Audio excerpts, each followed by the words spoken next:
সে প্রথম প্রেম আমার রূপাঞ্জনা পর্ব ৫১ লেখিকা মেহেরুন্নিসা মিমি। শীতের মৌসুম পেরিয়ে বসন্তের হাওয়া বইছে প্রকৃতিতে। যদিও শীত ও গ্রীষ্মে ক্লিষ্টনে বসন্তটা নিজের অস্তিত্ব টিকিয়ে রাখতে সক্ষম হয় না, তবুও তার অবদান প্রকৃতিতে ঠিকই রেখে যায়। বৃক্ষরাজির মাথায় আগুন রঙা ফুল ফোটে, বাতাসে বয়ে চলে স্নিগ্ধতা। চৌধুরীর বাড়ির গেটের চারপাশেও বগিনভিলিয়ার সমাহার বেড়েছে। পাশেই কামিনী গাছটাতেও শুভ্র রঙা ফুলে ছেয়ে আছে আশপাশ। ঝরে ঝরে পড়ছে কনক্রিটের মেঝেতে। রাত ১০:৪৫। রূপ বিছানার হেডবোর্ডে হেলান দিয়ে পা দুটো মেলে বসে আছে। কোলের উপর বালিশ নিয়ে তাতে বই রেখে পড়ছে। বিরক্তিতে ওর মেজাজ চিরবির করছে। এখনও বাচ্চার মা হয়ে যাচ্ছে, এখনও পড়াশোনার কি দরকার। কিন্তু না, জাবিরের এক নির্দেশ, পড়া থেকে মুক্তি নেই। হাতে ফোন থাকলেও বইটা এখনও মেলে রেখেছে রূপ, যেন জাবির আসলে বুঝতে পারে ও লম্বা সময় ধরে পড়ে যাচ্ছে। বিছানার উপর ওর গা ঘেঁষে কুচুপুচু বসে বসে ঝিমুচ্ছে। ঘড়িতে একবার চোখ বুলিয়ে বিরক্তিকর কণ্ঠের রূপ অনুরোধ করল, এই তোরা নাম তো এবার, হিংসুটেটা এসে পড়বে এক্ষুনি, দেখতে পেলে শুরু হবে ক্যাচ ক্যাচ। কে রে হিংসুটে? ঘরের মধ্যে অ্যাটম বম ফাটিয়ে রূপের কথার সাথে সাথেই জাবিরের গলা ভেসে এলো। রূপ আতকে উঠে বিড়াল দুটোকে হাতে নিয়ে নিচে নামিয়ে দিল। তারপর জাবিরের দিকে ফিরে মুখ ভেঙচে বলল, আপনিই তো। ও ধন্যবাদ। গা জ্বালানো তিরস্কার করে রূপের দিকে এগিয়ে এলো জাবির। তীক্ষ্ণ কুটিল দৃষ্টিতে ওকে পর্যবেক্ষণ করে বলল, ফোনই যখন টিপছিলি শুয়ে শুয়ে টিপতি, কষ্ট করে বসে আছিস কেন? রূপ আবারও আতকে উঠে দ্রুত ফোন সরালো বইয়ের উপর থেকে। জাবিরের কুচকানো কপালের দিকে তাকিয়ে রাগে গজগজ করে বলল, আমার ভালো লাগে না এখন এইসব ছাতার পড়াশোনা। আপনি না বলেছেন এই সময় ব্রেইনে চাপ নেওয়া অনুচিত? জাবির বিছানায় বসতে চাইল। রূপ পাগুলো গুটিয়ে নিল। সে বসে বই খাতা বালিশ সরিয়ে ওর পা দুটো আবার টেনে নিল। তারপর নিজের উরুর উপর রেখে অত্যন্ত যত্নের সাথে আরামদায়কভাবে ম্যাসাজ করে দিতে লাগলো পায়ের পাতা। প্লাজোটা একটু উপরে তুলে পায়েও চেপে চেপে মাংসপেশিগুলো শিথিল করতে চাইল। এতে অবাক হয়নি বা আপত্তিও করেনি রূপ, কারণ বহুদিন ধরেই জাবির এটা করছে। শুরুতে রূপ তটস্থ হয়ে নিষেধ করেছিল ঠিকই, কিন্তু জাবির সোনার পাত্র নয় তা ও নিজেও জানে। জাবির রূপের কথায় পাত্তা না দিয়ে নিজের কাজে মনোযোগী থেকে জিজ্ঞেস করল, আজও ব্যথা করেছে? রূপ উপর নিচ মাছানারি হা বুঝালো। জাবির বিজ্ঞের মতো বলল, বেবির ওজন বাড়তে থাকার ফলে ভারটা তোর শরীরের নিম্নাংশে প্রেশার ক্রিয়েট করছে।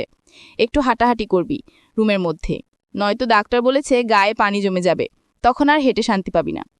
রূপ বাধ্যের মতো মাথা নেড়ে হেডবোর্ডে মাথা হেলান দিয়ে চোখ বুঝল।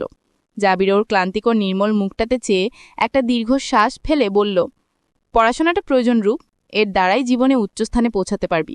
নিজের পরিচয় শক্ত হবে অন্তত। আপাতত সেমিস্টার গ্যাপ থাকুক, পরে অ্যাপ্লিকেশন করে সেটা কভার করে নিস।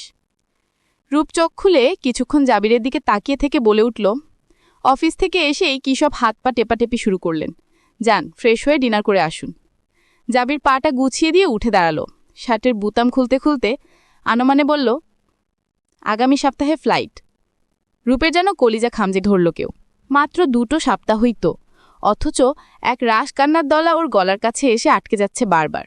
জাবিরের সামনে আবার কেঁদে ফেলতে চায় না রূপ। মুখটা অন্যদিকে সরিয়ে সেও নেমে দাঁড়িয়ে বলল, আপনি আসুন, আমি নিচে যাচ্ছি। জাবির বাধা দিল না। দিনে শুধু 2-1বারই সিঁড়ি বেয়ে নিচে আসা যাওয়ার অনুমতিই পেয়েছে রূপ, যখন জাবির খাবে শুধু তখন। এছাড়া অন্যান্য সময়ে অন্যরাই ওর ঘরে এসে বসে থাকে সারাক্ষণ।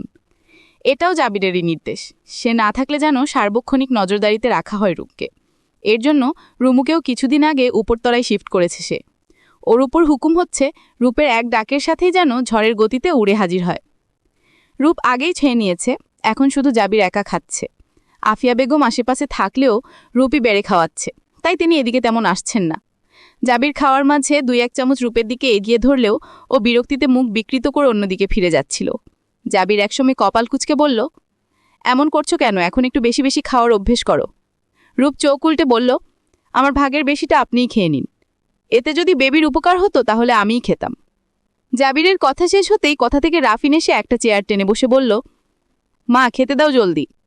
রাফিনের দিকে না তাকালেও রূপের মুখটা শক্ত হয়ে গেল। এদিকে জাবিরের কোনো বিকার নেই এতে, সে যেন এই দুনিয়াতে নেই, কারো আগমনও টের পায়নি। রূপ ভাবল, একজন মানুষ রাগ নিয়েও এত কুল থাকতে পারে কিভাবে। জাবিরের চাপা রাগটাই যেন খুঁচিয়ে বের করতে চাইল রাফিন। হাসি মুখে বেশ উৎসাহ নিয়ে রূপকে জিজ্ঞেস করল, দিনকাল কেমন যাচ্ছে রূপ? রূপ জবাব না দিয়ে উঠে যেতে চাইলেও আফিয়া বেগমকে দেখে জবাব দিল, ভালো। স্বাস্থ্যের প্রতি কড়া খেয়াল রাখবে। এ কথার আর উত্তর দিল না রূপ। উঠে যাওয়ার পরিকল্পনা করতেই জাবির নিচু মুখে খাওয়ার মাঝপথেই একটা হাত চেপে ধরল ওর। রূপ বুঝল এভাবে খট করে উঠে গিয়ে নিজেকে দুর্বল প্রমাণ করাটা জাবিরের নীতির বাইরের অপছন্দনীয় কাজ। তাইও সে নিজেও চুপচাপ স্বাভাবিক ভাব বিদ্যমান রেখে বসে থাকল। জাবির খাওয়া হলে সে রূপকে ধরে ধরে উপরে আনল। দুজনে মিলে ছাদ বারান্দার খোলা বাতাসে গা ভাসিয়ে বসল। জাবির ফোনে কারো সাথে কথা বলার জন্য একপাশে সরলে রূপ উঠে রেলিংয়ের কাছে গেল। আজকাল শরীরটা প্রচণ্ড ভারী ঠেকে, হাঁটতে নিলেও মনে হয় পা উঠতে চায় না। রেলিং ঘেঁষে হাঁটতে গিয়ে আজও পা বেঁধে গেল কোণের পাইপের সাথে। অজমকা উব হয়ে পড়ার আগেই একইভাবে আজও হাজির হয়ে গেল জাবির। আজ আসে মেরাজ ধরে রাখতে পারল না, সজোরে চিৎকার করে উঠল, পাগল হয়ে গেছিস নাকি তুই? দেখি শুনে চলতে শিখিসনি? আমি না থাকলে কি প্রতি পদে পদে হুমড়ি খেয়ে পড়ে নিজেকে নিঃশেষ করে ফেলবি? একটু সতর্ক হয়ে এবার নিজের প্রতি যত্নশীল হ রূপ। জাবিরের ধমকে অন্তরাত্মা শুকিয়ে এলো রূপের। ও কি ইচ্ছে করে হোঁচট ছায়? আর হোঁচট খেলেই বা কি? উপরবালা তো প্রতিক্ষণেই জাবিকে উপস্থিত করে ফেলেন ওর কাছে। জাবিকে কাছে পাওয়ার এটা না হয় একটা অনিচ্ছাকৃত সুযোগ প্রদান ওনার। রূপকে ধরে চেয়ারে বসিয়ে জাবিরও বসল পাছে। শান্ত গম্ভীর কণ্ঠে শুধল, তুই কোন ধানে থাকিস বলতো? আমার প্রতি রাগটা নিজের উপর ফলাতে চাচ্ছিস? রূপ চক করে তাকিয়ে অবাক কণ্ঠে শুধল, কিসের রাগ? তোর অনুরোধ উপেক্ষা করে দেশের বাইরে যাচ্ছি। রূপ একটা শুকনো ঢোক গিলে কান্না রোধ করল। বহুক্ষণ পর ফ্যাঁসফেঁসে গলায় বলল, আপনি সময় মতো চলে আসবেন তো? যতদিন না আসবেন আমি ঘুমাতে পারবো না। জাবিরের কুচকানো ললাট সমান্তরাল হয়ে এলো। সে চেয়ার টেনে রূপের গা ঘেঁষে ওকে নিজের বুকে মিশিয়ে বলল, চলে আসব। আমি না আসা পর্যন্ত ছোটমা তোর সাথে ঘুমাবে। তার ওপর নির্দেশ আছে, তুই ঘুমিয়েছিস সেটা নিশ্চিত হওয়ার আগে যেন সে বিছানায় পিঠটাও না হালায়। কান্নার মাঝেও হেসে ফেলে রূপ বলল, ছি, আপনি এসব বলেছেন খালামণিকে? আপনি আসলে একটা নির্লজ্জের গুরু। জাবিরও নিজে বহু চেষ্টা তদবির করে নিজেকে এই সিদ্ধান্তে বহাল রেখেছে। 2 সপ্তাহ বেশি হলে নিশ্চিত সে যেত না। তাতে ব্যবসায় লালবাতি জ্বললেও তা হাসি মুখে গ্রহণ করে নিত সে তারকারাজি বেষ্টিত অন্ধকার আকাশের দিকে মুখ করে রূপের অজান্তে একটা দীর্ঘ শ্বাস ফেলল। তারপর মুখ নামিয়ে অধীশ্বরে বলল, শোন রূপ, তুই আমাকে প্রমিস কর আমার অনুপস্থিতিতে বাচ্চাটার সম্পূর্ণ খেয়াল রাখবি। ওর দায়িত্বে এক চুল হেলা করবি না। রূপ ভ্রুকুচকে জিজ্ঞেস করল, কত বছরের জন্য যাচ্ছেন সত্যি করে বলুন তো একটু? বোকা, ওর খেয়াল রাখা বলতে তোর নিধের যত্ন নেওয়াই বুঝিয়েছি। সময় মতো খাবি, ঘুমাবি, একটু পড়বি, নিচে নামবি না, কারো আজে বাজে কথায় কান দিবি না। রূপ বুঝল শেষের কথাটা রাফিনকে ইঙ্গিত করেই বলেছে জাবির। রূপ প্রমিস এড়াতে প্রসঙ্গ পাল্টে বলল, শুনুন, আমি আপনাকে এগিয়ে দিতে যাব এয়ারপোর্ট। অসম্ভব। একবার রুম থেকে বের হবি তো যাওয়ার আগেই তোকে শ্যুট করে দিয়ে যাব। প্লিজ, একটু গেলে কি হবে? এই ঝক্কি ঝামেলা সামলানোর এনার্জি তোর এখন নেই জান। বুঝতে পারছিস না কেন? কিসের ঝামেলা? এখান থেকে আর কতটুকুই বা দূরত্ব? 1 মিনিটের দূরত্ব হলেও নিষেধ মানে নিষেধ। যাওয়ার সময় তো আমি সাথে থাকবো, কিন্তু ফেরার সময় কে দেখে রাখবে তোকে? আমাকে পাগল বলেন, অথচ নিজে একটা উচ্চমাপের পাগল আসতো। আমাকে কি কেউ দেখে রাখবে না? তবুও আমি কারো উপর ভরসা করে তোকে রাস্তাঘাটের যানজটে নামার পারমিশন দিব না। সো এখানেই অফ যা, আর একটা শব্দও নইয়ে নিয়ে। রূপার কিছু না বলে মুখ ভোতা করে জাবিরের বুকে পড়ে রইল। খানিক বাদে জাবির বলল, রাত হয়েছে অনেক, ঘরে চল। উঠে রুমের দিকে যেতে যেতে সে আবার আদেশের বাণী ঝাড়ল, আমার অনুপস্থিতিতে একা একটা ছাদেও বসবি না তুই। আমি কিন্তু 24 ঘন্টার স্পাই রেখে যাচ্ছি, একটুও যেন না হয় কথার। রূপ মুখ ভাঙছে মনে মনে ভাবল, এত নাটকের চেয়ে বরং না গেলেই হয়। রূপকে বিছানায় শুয়ে বাতি বন্ধ করে রোজকার মতোই ওর গলায় মুখ গুজিয়ে শুয়ে পড়ল জাবির। অস্পষ্ট আওয়াজে বিড়বিড় করে বলল, আমি তোকে পৃথিবীর সব কিছুর ঊর্ধ্বে ভালোবাসি রূপ।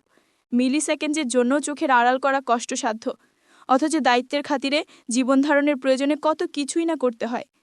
জাবিরের আর্ধ অনুভূতির বহিঃপ্রকাশে সিক্ত হয়ে রূপের মনটা মলিন হয়ে এলো।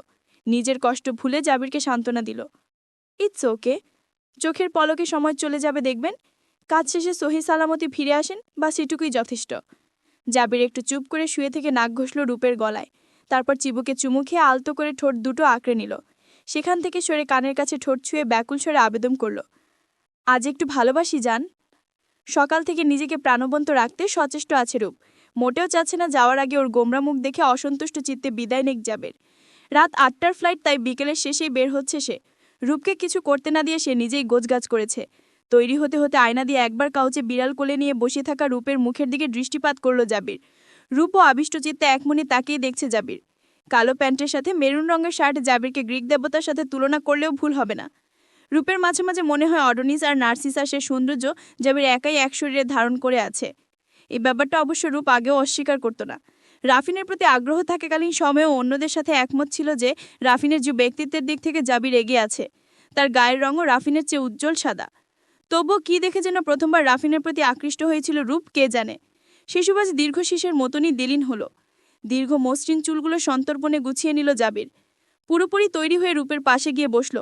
রূপের নাকে এসে আঘাত হানল জাবিরের গায়ের স্নিগ্ধ সুবাসের সেই ম্যানলি পারফিউমটা, যেটা সে প্রথমবার পেয়েছিল হিমিয়াপুর বেবি শাওয়ার ফাংশনের দিন, অথবা বলা যায় জীবনের প্রথম চুমন গ্রহণের দিন। সেই মানুষটা জাবির ছিল ভাবলে আজও গা শিরশির করে রূপের। তখন যদি জানতো সেটা জাবির ছিল বা চোখটা বাঁধা না থাকতো, তাহলে সে কেমন প্রতিক্রিয়া করত? ভালো কিছু যে নয় সেটা তো নিশ্চিত। লোকটা চালাকি বটে। আড়াল থেকে ভালোবেসেছে। যখন আবেগের তাড়নায় তা উথলে উঠে প্রকাশ পেতে চেয়েছে, তখনই কি পরিমাণ সতর্কতা ও ধূর্ততার সাথে সেটার প্রকাশ ঘটিয়েছে, ভাবলেও মাথা চক্কর দেয় রূপের। জাবির পাশে বসে মাথা নুয়ে আলতো করে পরপর কয়েকটা চুমু খেলো ওর বাড়ন্ত পেটের উপর। তারপর সোজা হয়ে কপালে ও সারা মুখে চুমু খেলো অসংখ্য। রূপ মলিন মুখে ফিক করে হেসে ফেলল। জাবির সেদিকে চেয়ে কৌতূহলী শাওরে বলল, হাসছো কেন? আগে চুমু খাওয়ার পারমিশন না থাকে মাথা খারাপ করে দিতেন আমার, আর এখন কমপ্লিট পারমিশন পেয়েও মাথাটা আরও বিগড়ে দিচ্ছেন। চুমু ডিজিটা আক্রান্ত ব্যক্তি। ইউএসএ সময় পেলে একজন কনসালটেন্ট দেখে আসবেন সময় পেলে।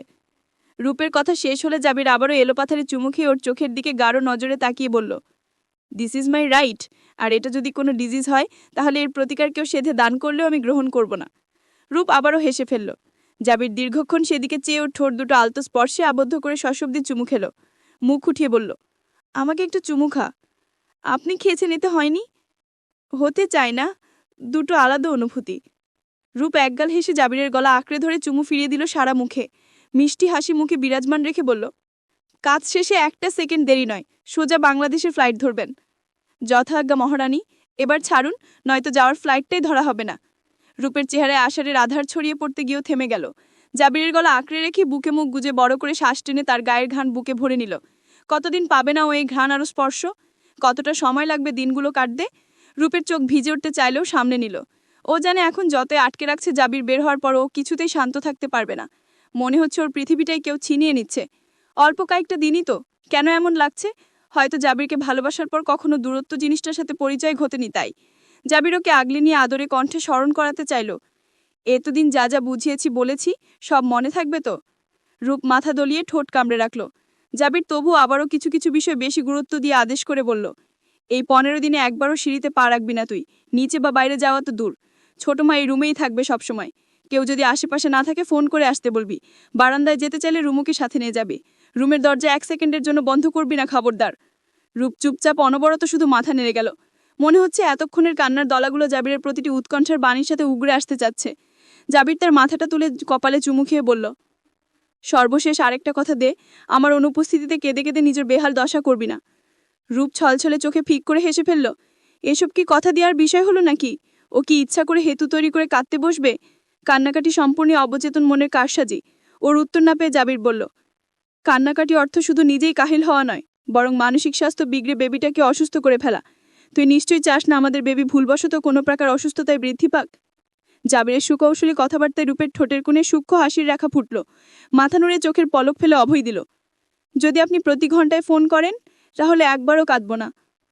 যখন সময় হবে ন্যানোসেকেন্ড অপচয় না করে ফোন দিব আমি। জাবির কিছুক্ষণ শান্ত অটল দৃষ্টিতে রূপের পেটের দিকে তাকিয়ে রইল। তার আজও বিশ্বাস করতে কষ্ট হয় কেউ একজন তাকে বাবা ডাকবে। তারই পরিচয় যাকে পৃথিবীবাসী চিনবে, জানবে। তার নাম ধারণ করে কেউ পৃথিবীবাসীর কাছে পরিচিত হবে। রূপ জাবিরের দৃষ্টি লক্ষ্য করে স্মিত হেসে অভয় দিল, আপনার আমানতের ভার আমি সম্পূর্ণ হৃদয় দিয়ে বহন করব, অযত্ন করব না, প্রতিশ্রুতি দিলাম। এবার একটু নিশ্চিন্ত হন। জাবির ঈষৎ হেসে হাঁটু ভেঙে মেঝেদা বসল ওর সামনে। কোমর জড়িয়ে ধরে পেটের উপর নাক চেপে রাখলো অনেকক্ষণ। সে এভাবেই উপলব্ধি করতে পারে নিজের ছোট্ট অস্তিত্বকে। মাঝে মাঝে স্বল্প নড়াচড়া করে সে যখন নিজের উপস্থিতি জানান দেয়, জাবিরের শ্বাস রোধ হয়ে আসতে চায়। এই অনুভূতির সাথে তার পূর্বে কখনো সাক্ষাৎ হয়নি। অপার্থিবী অনুভূতিতে এলোমেলো হয়ে যায় সে খানিকটা। বসা থেকে উঠে আলতো হাতে রূপের গাল ঘষে আবারও ঠোঁট জোড়ায় চুমু খেয়ে বলল, ভালোবাসি তোকে খুব, জানি না কতটা। রূপও হেসে প্রতিউত্তর করল, আমিও। হাত ঘড়িতে একবার সময় দেখে উঠে পড়ল জাবির। হঠাৎ একটা বিষয় মনে পড়ে বলল, ড্রয়ারে আমার ওয়ালেটগুলো আছে, দরকার হলে কারো কাছে চাইতে হবে না কিছু, টাকা দিয়ে আনিয়ে নিবি। তারপর রূপের হাতটা টেনে দরজার বাইরে বের হলো। সিঁড়িতেই ওকে দাঁড় করিয়ে দিয়ে হাতের পিঠে চুমু খেল। নিচতলায় তখন সবাই দাঁড়িয়ে আছে। ইশতিয়াক চৌধুরী যাবেন জাবিরের সাথে। জাবিরের এটা পছন্দ না হলেও এয়ারপোর্ট থেকে আবার গাড়ি ফেরত আনারও ব্যাপার আছে। জাবির চুমু খেতেই রূপ শুকনো একটা ঢোক গিলে ভাঙা স্বরে বলল, আমি অপেক্ষা করব। সাথে সাথে জাবিরের উত্তর এলো, আলবাত করবি। বউ হয়েছিস, অথচ একটা দায়িত্ব ঠিকভাবে পালন করতে পারিসনি। অন্তত অপেক্ষাটা খাঁটিভাবে কর। রূপ মুহূর্তেই ভ্রু কুচকাল। কি বলছে জাবির? আজকাল এমনিতেই সামান্যতে মেজাজ চড়ে যায় রূপের, আর এই আবেগঘন বিদায় মুহূর্তে জাবির কিনা বক্র কথায় ওকে বিরক্ত করছে। ও ভ্রু কুচকে থমথমে মুখে শুধাল, শয়তান ভর করছে আবার মাথায়? ওরা সিঁড়ির উপর দাঁড়িয়েই কথা বলছে। রূপকে একটা সিঁড়িও নামতে দেয়নি জাবির। সে রূপের হাতটা এক হাতে আঁকড়ে রেখেই দুষ্ট হেসে বলল, শোন, তোকে কিন্তু এখন গোলগাল একটা রসগোল্লার মতো দেখতে লাগে। ফিরে এসে টেস্ট করে শিওর হতে হবে আদৌ রসগোল্লা নাকি পোড়াবাড়ির চমচম।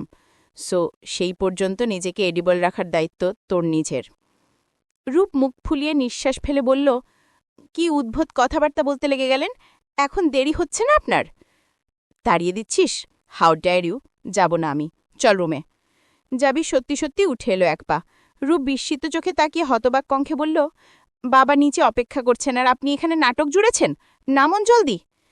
10 মিনিট পর নামব। এই বলে সে রূপের হাত ধরে টানল। রূপ উল্টো দিকে আবার টেনে দাঁতে দাঁত চেপে বলল, 10 মিনিট কি করবেন? রসগোল্লা টেস্ট করব। উফ খোদা, সবাই যে নিচ থেকে দেখছে ভুলে গেছেন, যান এক্ষুনি। এমনই সময় নিচ থেকে রাজিয়া বেগম চেঁচামেচি শুরু করলেন, এই জাবির, তোরা আবার ওখানে ঝগড়া লেগে গেলি না তো? জাবির মুখ খুলল কিছু বলার জন্য। রূপের আগেই এক হাতে তার মুখ চেপে ধরে নিজেই বলল, আসছে খালামণি। জাবির হাতটাতে চুমু খেয়ে হাসতেই রূপ দ্রুত হাত সরিয়ে নিল। জাবির জিজ্ঞেস করল, মুখ চেপে ধরলি কেন? রূপ অসহায় ও বিরক্ত কণ্ঠের মিশ্রণে বলল, আমি জানি আপনি স্বভাবমতোই নির্ঘাত কোনো শয়তানি কথা বলে আমাকে লজ্জায় ফেলে দিতেন। জাবির 2 হাত প্রসারিত করে রূপকে জড়িয়ে ধরতে এগিয়ে আসতেই ও চমকে পেছনে সরে গেল। জাবির হতাশ না হয়ে বরং হেসে বলল, আমাকে খুব চিনে গেছিস দেখি। নাইস ইমপ্রুভমেন্ট, মেসেজ আফনান জাবির চৌধুরী। জাবিরকে আবার এগিয়ে আসতে দেখে রূপ একটা দীর্ঘশ্বাস ফেলে তাকে ঠেলে দিল সিঁড়ির দিকে। জাবিরের ঢিলে মেয়ে আয়েশি ভঙ্গিমায় দাঁড়িয়ে কথাবার্তায় ডুবে থাকতে দেখে রূপ ভ্রু কুচকে বলল, আপনি এখানে অভিনয় করতে থাকুন, ওদিকে ফ্লাইট উড়ে যাক আপনাকে রেখে। রূপের মন খারাপের ছায়া কাটিয়ে একটু হাসি ফেরাতেই জাবিরের এতক্ষণের প্রচেষ্টা। সবটাই ছিল তার নিঃশব্দ ভালোবাসার প্রকাশ। রূপের মলিন মুখশ্রী, নির্জীব 2 চোখের অভিব্যক্তি জাবিরকে বারবার আটকে রাখতে চাইছিল। জাবির বুঝতে পারল, এমন করে ওকে ফেলে যাওয়া তার নিজের পক্ষেও সম্ভব হবে না। সে চাইছিল রূপ নিজেই একবার হলেও তাকে যেতে বলুক, সেটা বিরক্ত হয়েই হোক আর খুশি মনেই হোক। নিচ থেকে আবার হাঁকডাক ভেসে আসতেই জাবির রূপের হাতটা টেনে আবারও হাতের পিঠে চুমু খেয়ে গুনগুন করে গাইল, যাও পাখি বলো তারে সে যেন ভুলে না মোরে। লাইন দুটো গেয়ে রূপের হৃদয় উথাল পাথাল করে দেওয়া মোহনীয় হাসিটা হাসল জাবির। ওকে একটা চোখে টিপে দিয়ে আস্তে করে ভালোবাসি উচ্চারণ করে হাসি মুখে সিঁড়ি বেয়ে নেমে গেল। রূপ নিশ্চুপ দৃষ্টিতে তাকিয়ে থেকে দেখল জাবিরের চলে যাওয়া। যাওয়ার আগে সে আর একবার পেছনে ফিরে তাকায়নি। হয়তো তাকালেও নিজে দুর্বল হয়ে যেত, পা দুটো থমকে যেত। সে নিচে নেমে রাজিয়া বেগমের হাত ধরে বের হতে হতে শত শত আদেশ উপদেশ দিয়ে গেল রূপকে নিয়ে। জাবিরের ছাড়াতে দরজার উপরে মিলিয়ে গেল। খানিক পর গাড়ির শব্দটাও ধীরে ধীরে মুছে যেতেই করিডোরে দাঁড়িয়ে গাল গড়িয়ে পড়া গরম জল হাতের পিঠে মুছল রূপ। রাজিয়া বেগম ফিরে এসে উপরে উঠে ওকে ধরে রুমে নিলেন। রূপ ভেঙে পড়ে না। অল্প কটা দিন, এই কথাটা হাজারবার মনকে বুঝিয়েছে। সেই ভরসাতেই মনটা দৃঢ় করল। অথচ ফাঁকা রুমটাতে প্রবেশ করতেই বুকটা ঠিকই মচড়ে উঠল ওর। কেমন একটা নিঃশব্দ হাহাকারে বুকের ভিতরের জায়গাটা ভার ভার লাগল। কতদিন দেখবে না এই মুখটা? জাবিরের বুকের উষ্ণ আগলে রাখা স্থানটা ছাড়াও কিভাবে ঘুমাবে? পেটের উপর একটা হাত রেখে চুপচাপ শুয়ে পড়ল বিছানায়। রাজিয়া বেগম মাথায় হাত বুলিয়ে বললেন, এই অবেলায় শুয়ে থাকিস না রূপ, বারান্দা থেকে হেঁটে আয় না। চোখের পাতাগুলো ভারী ঠেকছে রূপের। বন্ধ চোখেই মাথা নেড়ে বলল, তুমি তোমার কাজে যাও, আমার ঘুম পাচ্ছে। কাঁদিস না কিন্তু, এতে বিপরীত প্রভাব পড়বে। কটা দিনই তো, গুনতে গুনতেই চলে যাবে। রূপ জবাব দিল না। রাজিয়া বেগম চলে যেতে একবার ভাবল জাবিরকে ফোন করব, তারপর আবার সেই ভাবনা বাদ দিল। কি দরকার আহাজারি করে মানুষটাকে দুর্বল করে দেওয়ার? চলবে, সে প্রথম প্রেম আমার রূপাঞ্জনা পর্ব 52 লেখিকা মেহেরুন্নিসা মিমি। কোন সহসতে বাড়ি থেকে বের হলে রূপ? আমি নেই এই সুযোগে তোর খুব স্পর্ধা হয়েছে তাই না? পিঠের পেছনে একটা বালিশ রেখে তাতে হেলান দিয়ে বসল রূপ। ফোনটা চোখের সামনে ধরে বিরক্তি চেপে বলল, উফ, প্রয়োজন হলো বলেই তো গিয়েছিলাম। জাবিরের কঠিন মুখটা ফোনের ওপাশে দেখতে পাচ্ছে রূপ। গায়ে একটা তোয়ালে জড়িয়ে সে শুদ্ধই গোসল শেষে বের হয়েছে। কপালের ওপর পরপর কয়েকটা কুঞ্চন রেখা।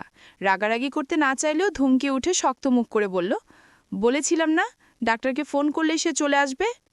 রূপ একটু হাই তুলে চোখের ওপর থেকে ছোট ছোট চুলগুলো সরিয়ে নিতান্ত গড়িমসির চালে কৈফিয়ত দিল, তাকে ফোন করার পর সে নিজেই তো বলল আমার একটু নড়াচড়া করা উচিত উচিত বলেই তো আমি গেলাম। আপনার কি মনে হয় আমি হেঁটে হেঁটে গিয়েছি? হেঁটে হেঁটে গেছিস নাকি উড়ে উড়ে গেছিস সেটা আমার দেখার বিষয় নয়। তোকে নিষেধ করে আসার পরও তুই বের হলি কেন বাইরে? রূপ এই পর্যায়ে বেশ অধৈর্য হয়ে পড়ল। মুখ চসূচুক শব্দ করে কপাল কুঁচকে বলল, একটু বের হলে কি সমস্যা? একবার হাঁটতে গিয়ে তুই 3বার উষ্ঠা খাস, এটাই সমস্যা। আজ উষ্ঠা খায়নি, থামুন এবার। বিরক্তিতে কুঁচকে আসা মুখটাতে কিছুক্ষণ শীতল দৃষ্টিতে তাকিয়ে থেকে জাবির বলল, দূরে আছি, কিছু করতে পারবো না বলে খুব বেড়েছিস তাই না? কদিন বাঁচতে পারবি আমার থেকে? রূপ একটু মুখ ভেঙচে চোখ সরিয়ে নিল। জাবির ফোনটা টেবিলের উপর রেখে শার্ট গায়ে চড়াতে চড়াতে বলল, আচ্ছা এবার ক্যামেরাটা পেটের উপর ধর। দ্বিরুক্তি না করে রূপ ফোনটা নামালো। সাথে সাথে টুপ করে চুমু খেলো জাবির। রূপ এবার আগের চেয়েও বেশি ভ্রু কুঁচকে ক্যাটকেটে বলায় বলল, এই আপনি আমাকে একটাও চুমু খেলেন না, অথচ ওকে খাচ্ছেন, হাউ ডেয়ার ইউ! রূপের কথাই যেন বিরাট প্রশান্তি পেল জাবির। এমন ভঙ্গিমা হো হো করে হেসে উঠে বলল, বুঝ এবার জ্যালাসি কাকে বলে। বেলাই নিয়ে তোর আদিক্ষিত আমাকে এভাবেই জ্বালাতন করত, বুঝলি? রূপ চোখ ছোট করে কটমট করে তাকিয়ে রইল। জাবির ঠোঁট টিপে কুটিল দৃষ্টি মেলে দেখল দুঃখের রূপের চোখে প্রায় পানি এসে গেছে। ওর প্রথম অধিকারের স্থানটাকেও দখল করে নিয়েছে। ওর গুরুত্ব জাবিরের কাছে দ্বিতীয় স্থানে চলে গেছে, এটা ভেবেই বুক ফেটে আসে বোকা মেয়েটার। অথচ জাবিরের দুর্বলতার বস্তুটা যে ওর নিজেরই সন্তান, এই বোধও হারিয়ে বসে আছে বোকা মেয়েটা। কই, ও তো জাবিরের চেয়ে বেশি ভালোবাসতে পায়নি এখনো বাচ্চাটাকে। সবাই বলে এখনো সে পৃথিবীতে আসেনি বলেই তার প্রতি মমতার গভীরতাটা রূপ এখনো টের পাচ্ছে না। অথচ রূপের দৃঢ় বিশ্বাস সে পৃথিবীতে আসলেও রূপ তাকে জাবিরের ঊর্ধ্বে ভালোবাসতে পারবে না। ইনফ্যাক্ট জাবিরের মতো কাউকেও কখনো নিজের হৃদয়ে ঠাঁই দিতে পারবে না। বাচ্চাকে হয়তো মা হিসাবে সর্বোচ্চ মমতাই দিবে, কিন্তু জাবির আজীবন ওর কাছে পৃথিবীর প্রথম প্রায়োরিটি হয়ে থাকবে। হঠাৎ কোলের কাছে বিলাই দুটোর হুটোপুটি টের পেয়ে সেদিকে তাকিয়ে হেসে ফেল রূপ। দাঁত চেপে ফিসফিস করে বলল, এই তোরা শব্দ করিস না, এই লোক তোদেরকে গা ঘেঁষা দেখলে আবার বৃত্তি কিছু শুরু করবে। চুপচাপ বসে থাক। বিলাইগুলো কি বুঝলো জানে, লাভঝাপ থামিয়ে লেজ গুটিয়ে ওর ওড়নার ভিতর ঢুকে গেল। রূপ ফিক করে হেসে ফেলে আবার স্বাভাবিক করে ফেলল মুখভঙ্গি। জাবিরের গলার শব্দে মুখ ঘুরালো রূপ। পাগল, বাড়ি ফিরলে বলিস কত চুমু দরকার, ট্রিপল করে দিব। আমি আবার চেইন কিসার। রূপ বিড়বিড় করে আওড়ালো, চেইন কিসারের কচু। জাবিলকে তৈরি হতে দেখে রূপে একবার ঘড়িতে তাকিয়ে দেখল রাত 8টা বাজে। জিজ্ঞেস করল, এত রাতে শাওয়ার নিয়ে এখন আবার কোথায় বের হচ্ছেন?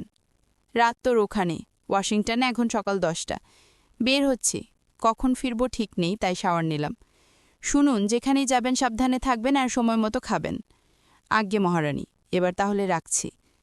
রাখছি শব্দটা শুনে রূপের মুখটা অন্ধকার হয়ে গেল, তবে সেটা বুঝতে না দিয়ে মাথা নাড়তেই জাবির হুট করে স্ক্রিনে ওকে লক্ষ্য করে চুমু খেয়ে বসল। মুহূর্তখানেক পরে হাসিতে উদ্ভাসিত হয়ে উঠল রূপের মুখটা। জাবির ফোন কাটতেই ও বিড়ালগুলোর পাশে শুয়ে ওগুলোর তুলতুলে গায়ে হাত বিলিয়ে বলল, কদিন একটু মন মতো থেকে নে আমার সাথে, পাগলটা চলে আসলে আর সুযোগ পাবি না। আবার বলেছে বেবি হওয়ার আগেই নাকি তোদের রেখে আসবে, কারণ তোরা বেবির জন্য আনহাইজিনে কারণ হতে পারিস। এটুকু বলে রূপ খানিকটা আনমনা হয়ে বলল আবার, আমিও আর দ্বিমত করিনি জানিস, বাবুর সুস্থতাই তো এখন সবার আগে তাই না? ওর ভালোর জন্য সব কিছু ত্যাগ করতে রাজি আমি, শুধু এই লোকটাকে নয় বুঝলি, কারণ সে আমার বেঁচে থাকার প্রথম কারণ। বারান্দার বাইরে অন্ধকার আকাশের দিকে চোখ রেখে রঙিন কিছু স্বপ্নে বিভোর হয়ে গেল রূপ। ও আর জাবির ছোট্ট বাচ্চাটাকে নিয়ে কত আনন্দ করবে। আচ্ছা, বাচ্চাটাকে দেখতে রূপের মতো হবে নাকি জাবিরের মতো? অসম্ভব। এই লোকের মতো দেখতে হলে কাজ সারবে, এরপর সে রূপকে খোঁচাতে আর পচাতে এক তিল ছাড়বে না। তার বিশ্বাস নেই মোটেও। সে এমনও বলতে পারে, দেখ আমার বাচ্চা বলে আমার মতো হয়েছে, তোর বাচ্চা হলে তো তোর মতোই হতো, তুই হচ্ছিস সৎমা আর আমি আপন বাপ। রূপের তখন রাগে কী অবস্থা হবে সেটা ভাবতে এখনই গা কিরমির করে উঠল। না, বাবুকে জাবিরের মতো হওয়া যাবে না কিছুতেই। ও মনে মনে কঠিন প্রার্থনা করে রাখল এমনটা যেন না হয়। দুপুরে ইদানিং গরমের ছটা লাগতে শুরু করেছে। ঝাঝা রোদ না হলেও মিহিরোদেই কেমন গা চিরচির করে। এজন্যই শর্মির শীতের দিনটা বড্ড পছন্দের। কুকড়ে মুকড়ে চাদর পেঁচিয়ে হলেও শীত নিবারণ করা যায়, কিন্তু গরমে তো সারাক্ষণ এসির মধ্যে বসে থাকা সম্ভব হয় না। তবে এই মুহূর্তে ও এসির মধ্যেই বসে আছে। বাড়ির ড্রাইভার গাড়িতে করে তাকে রায়ানের অফিসে নিয়ে যাচ্ছে। সেখান থেকে দুজনে আজ মিলিদের বাড়ি যাবে। রায়ান অবশ্যই বলেছিল বাড়ি থেকে ওকে তুলে নিবে। শর্মি হঠাৎ ভাবল রায়ানকে সারপ্রাইজড করা যাক, সাথে অফিসটাও চিনাও পরিদর্শন করাও হবে। অফিসের নিচে নেমে ড্রাইভারকে বিদায় করল সে। রায়ানের গাড়িতে করে ফিরবে। অফিসে প্রবেশ করে কাউকে পরিচয় জানাল না শুরুতে। কেবিনের অবস্থানটা জেনে নিয়ে সেদিকের উদ্দেশ্যে হাঁটল। রায়ানের নেমট্যাগ স্থাপন করা বিশালাকার কেবিনটার বাইরে দাঁড়িয়ে লম্বা করে শ্বাস টানল। তারপর মৃদু হাতে নক করল দরজায়। ভিতর থেকে মুহূর্তখানেক পর আওয়াজ এলো, কমেন। চিরচেনা সেই রাজভারী গলার আওয়াজে পুলকিত হলো শর্মির চেতনা। আস্তে করে দরজাটা খুলে ভেতরে পা রাখতেই দুই জোড়া চোখ এসে বিঁধল ওর মুখে। এর মধ্যে পরিচিত আরেকটা চেহারা দেখে বিস্মিত হয়ে দাঁড়িয়ে পড়ল শর্মি। দরজার দিকে পিঠ করে বসে থাকা মেয়েটা পিছনে ঘুরে ওঠে লক্ষ্য করতে ও থমকে গেল। দুজনে চোখে চোখি তাকিয়ে থাকার মধ্যে রায়ানের উচ্ছ্বসিত স্বর কানে এলো, হোয়াট আ প্লেজেন্ট সারপ্রাইজ। ভিতরে এসো শর্মি। নামটা শুনে যেন মেয়েটার কপালটা আরও খানিক কুঁচকে গেল। রায়ানের দিকে ফিরে জানতে চাইল, হু ইজ শি? আমার ওয়াইফ, প্লিজ এক্সকিউজ আস প্রাপ্তি। রায়ানের সরল প্রতিউত্তরে প্রাপ্তির অভিব্যক্তিতে আরও ক্রূরতা খেলে গেল। তার উপর রায়ান তাকে চলে যেতে বলল কত সুন্দর করে। সে ক্ষুব্ধ পায়ে উঠে দাঁড়িয়ে শর্মিকে পাশ কাটিয়ে যাওয়ার সময় ওকে লক্ষ্য করে তির্যক বাক্য ছুড়ল, সব জায়গায় আমাদের পিছনেরা ইন্টারফেয়ার না করলে চলে না যেন। কথাটা রায়ানও শুনল। সে কিছু বুঝতে না পারায় খানিকটা বিচলিত হলো। এদিকে প্রাপ্তির তীক্ষ্ণ কথাটা শুনে শর্মির চোখ মুখ শক্ত হয়ে গেছে। সে কোনো প্রতিউত্তর করার আগে প্রাপ্তি হনহন করে চলে গেল। অবশ্য শর্মি এর সাথে তর্ক করতে চায়নি। চলে যাওয়াই বরং ভালোই হয়েছে। রায়ানকে আরও একটার ভিতরে আহ্বান করলে ও ভিতরে ঢুকে আক্রমণাত্মক ভঙ্গিতে বলল, ও এখানে কি করছে? রায়ান নিরতিস্বরে বলল, ও আমার ফ্রেন্ড প্লাস কলিগ, কাজের প্রয়োজনেই এসেছে। শর্মি এবার প্রাপ্তির রাগটা রায়ানের উপর ঢালতে যেয়ে আক্রোশে ফেটে পড়ে বলল, ও সেই মেয়েটা না যাকে আপনি। বাক্যটা শেষ করতে পারল না শর্মি, সংকোচে চুপ হয়ে গেল ইচ্ছে করে। রাগে ঘামতে লাগলো ওর কপাল। রায়ান নিতান্ত সরল কণ্ঠেই বলল, হ্যাঁ, কিন্তু ওর সাথে আমার কখনো রিলেশন বা ভালোবাসা টাইপ কিছুই ছিল না। তুমি এত হাইপার হচ্ছ কেন? ও জানেন ওকে কেন ওই কথাটা বলল আমাকে? রায়ান ভ্রকুচকালে শর্মিই বলল, ও হচ্ছে বড় ভাবের বোন, ভাবিও নয়, সে তো এখন ভাইয়ার এক্স। রায়ান কিছুক্ষণ অন্যমনস্ক ভঙ্গিতে তাকিয়ে থেকে শর্মিকে শান্ত করার উদ্দেশ্যে উঠে ওকে বসালো। শান্ত স্বরে বলল, বাদ দাও ওর কথা, তুমি বলো লাঞ্চ করেছ? শর্মি আবার খেপে উঠে বলল, ওর সাথে মিটিং করতে গিয়ে কি সব ভুলে গেলেন? আজকে আমাদের আপার বাসায় যাওয়ার কথা না। রায়ান দ্রুতই আত্মসমর্পণের ভঙ্গিতে হাত উঠে বলল, উপস, সরি, একটু আগেও মনে ছিল হুট করেই বের হয়ে গেছে মাথা থেকে। আচ্ছা 1 মিনিট বসো, হাতের কাজটা শেষ করেই বের হব। সারাপথ গাড়িতে রায়ান চেষ্টা করেও শর্মির বোঠা হাসি ফোটাতে পারল না। বিষয়টা তার জন্য বিব্রতকর হলেও বারবার বোঝানোর চেষ্টা করল প্রাপ্তির সাথে এখন শুধুমাত্র কর্পোরেট কানেকশন ছাড়া আর কিছুই নেই। শর্মি একসময় বিরক্ত হয়ে থমথমে মুখে বলল, বিশ্বাস করেছি আমি, এক কথা এতবার রিপিট করার প্রয়োজন নেই। রায়ান দীর্ঘশ্বাস ফেলে বলল, ভাবসাবে তো তেমন মনে হচ্ছে না। আমার রাগ হচ্ছে ওর কথাটার উপর। ওর পিছনে পিছনে আমরা হাজির হই নাকি? নিজেরাই তো এসে ঘাড়ের উপর উঠতে হয় অন্যের। উচ্ছৃঙ্খল মেয়ে মানুষ যত সব। রায়ান আর এই বিষয়ে কথা বাড়াতে চাইল না। মিলিদের বাড়ি পৌঁছে শর্মি রায়ানের থেকে আলাদা হয়ে মিলির বেডরুমে বসে রইল। 3 বছরের ছোট একটা ছেলে আছে মিলির। ওকে কোলে নিয়েই বাহানা দিয়ে বসার ঘরে গেল না শর্মি। রায়ানের দোষ না থাকলেও শর্মির এখন ইচ্ছে করছে না তার কোনো সাফায়ার শুনতে। ব্যাপারটা মিলির দক্ষ অভিজ্ঞ চোখ এড়ালো না। কাজের এক ফাঁকে এসে শর্মির পাশে বসে উদ্বেগজনক স্বরে জুধালো, ফাজিল হিচি এখনও শুধরায়নি শর্মি? এখনও ওরকমই করে নাকি? শর্মি এতক্ষণ মুখে মেকি হাসি টেনে রাখলেও মিলির কাছে ধরা পড়ে যাওয়ায় নিভিয়ে দিল হাসিটা। কিন্তু যখন মনে পড়ল ঘটনাটা নিতান্তই কাকতালীয় আর সাধারণ, তখন নিজেকে অবুঝ প্রমাণ করতে চাইল না আর। তাই আবারও হাসি টেনে বলল, তেমন কিছুই নয়, আপনার প্রচেষ্টার পর সে যেমন পাল্টিয়েছে সেরকমই আছে, উল্টাপাল্টা কোনো কাণ্ড নেই আর। মিলি জিজ্ঞেস করবে না বলে অবশেষে করেই ফেলল, তাহলে তোমার মুখটা এমন শুকনো কেন? ঝগড়া হয়েছে? শর্মি আর রাগঢাক করতে পারল না। শুরু থেকেই যেমন রায়ানের সাথে সম্পর্কটাকে স্বাভাবিক করার ক্ষেত্রে একমাত্র মিলির অবদানই ছিল সর্বোচ্চ, তেমনি ভবিষ্যতে কোনো সমস্যা হলে ওই মিলিই হবে ওর সাহায্যের আশ্রয়। তাই অপ্রত্যাশিত এই বিষয়টা যতটা সহজ করে বলা গেল শর্মি ব্যক্ত করল। সব শুনে মিলি একটু ভাবুক হয়ে গেলেও পরক্ষণে শর্মীকে আশ্বস্ত করতে অভয়ের হাসি হেসে বলল, তুমি টেনশন করো না, আমি ওকে বুঝিয়ে বলে দিব যেন প্রাপ্তিদের সাথে সব প্রফেশনাল কার্যক্রম বন্ধ করে দেয়। এমন 2-1 ক্লায়েন্ট ছেড়ে দিলে কিচ্ছু আসবে যাবে না। শর্মী মুখ ভূতা করে খানিকটা গাল ফুলিয়ে বলল, সে আবার ভাববে না তো আমি নালিশ করেছি আপনার কাছে। মিলি মাছি তাড়ানোর ভঙ্গিতে হাত নেড়ে বলল, ভাবলে ভাবুকগে, ওর ভাবার থরাই কেয়ার করি আমরা। মিলির বলার ভঙ্গিতে শর্মী হেসে ফেলল। ওর হাসিতে তাল মিলিয়ে সঙ্গ দিতে ও মন হালকা করতে মিলি নিজেও হাসল। একসাথে লাঞ্চের পর রায়ান আর মিনিট 10 বসতে চাইল না। তার নাকি জরুরি কাজ পড়ে আছে। অগত্যা বিদায় নিয়ে বের হয়ে পড়ল দুজন। গাড়িতে উঠে রায়ান জিজ্ঞেস করল, বাড়ি পৌঁছে দিয়ে আসবো নাকি অফিসে যাবে? সেখান থেকে ড্রাইভারকে ফোন করবে। শর্মী সময় না নিয়ে জানালো, অফিসে চলুন, তবে ওখান থেকে আমি বাড়ি যাচ্ছি না, একটু বাবার বাড়ি যাব। ওখানে কেন হঠাৎ? শর্মী ভ্রু কুচকে বলল, হঠাৎ নয় তো কি দিনকাল শুভক্ষণ বিচার করে যেতে হবে?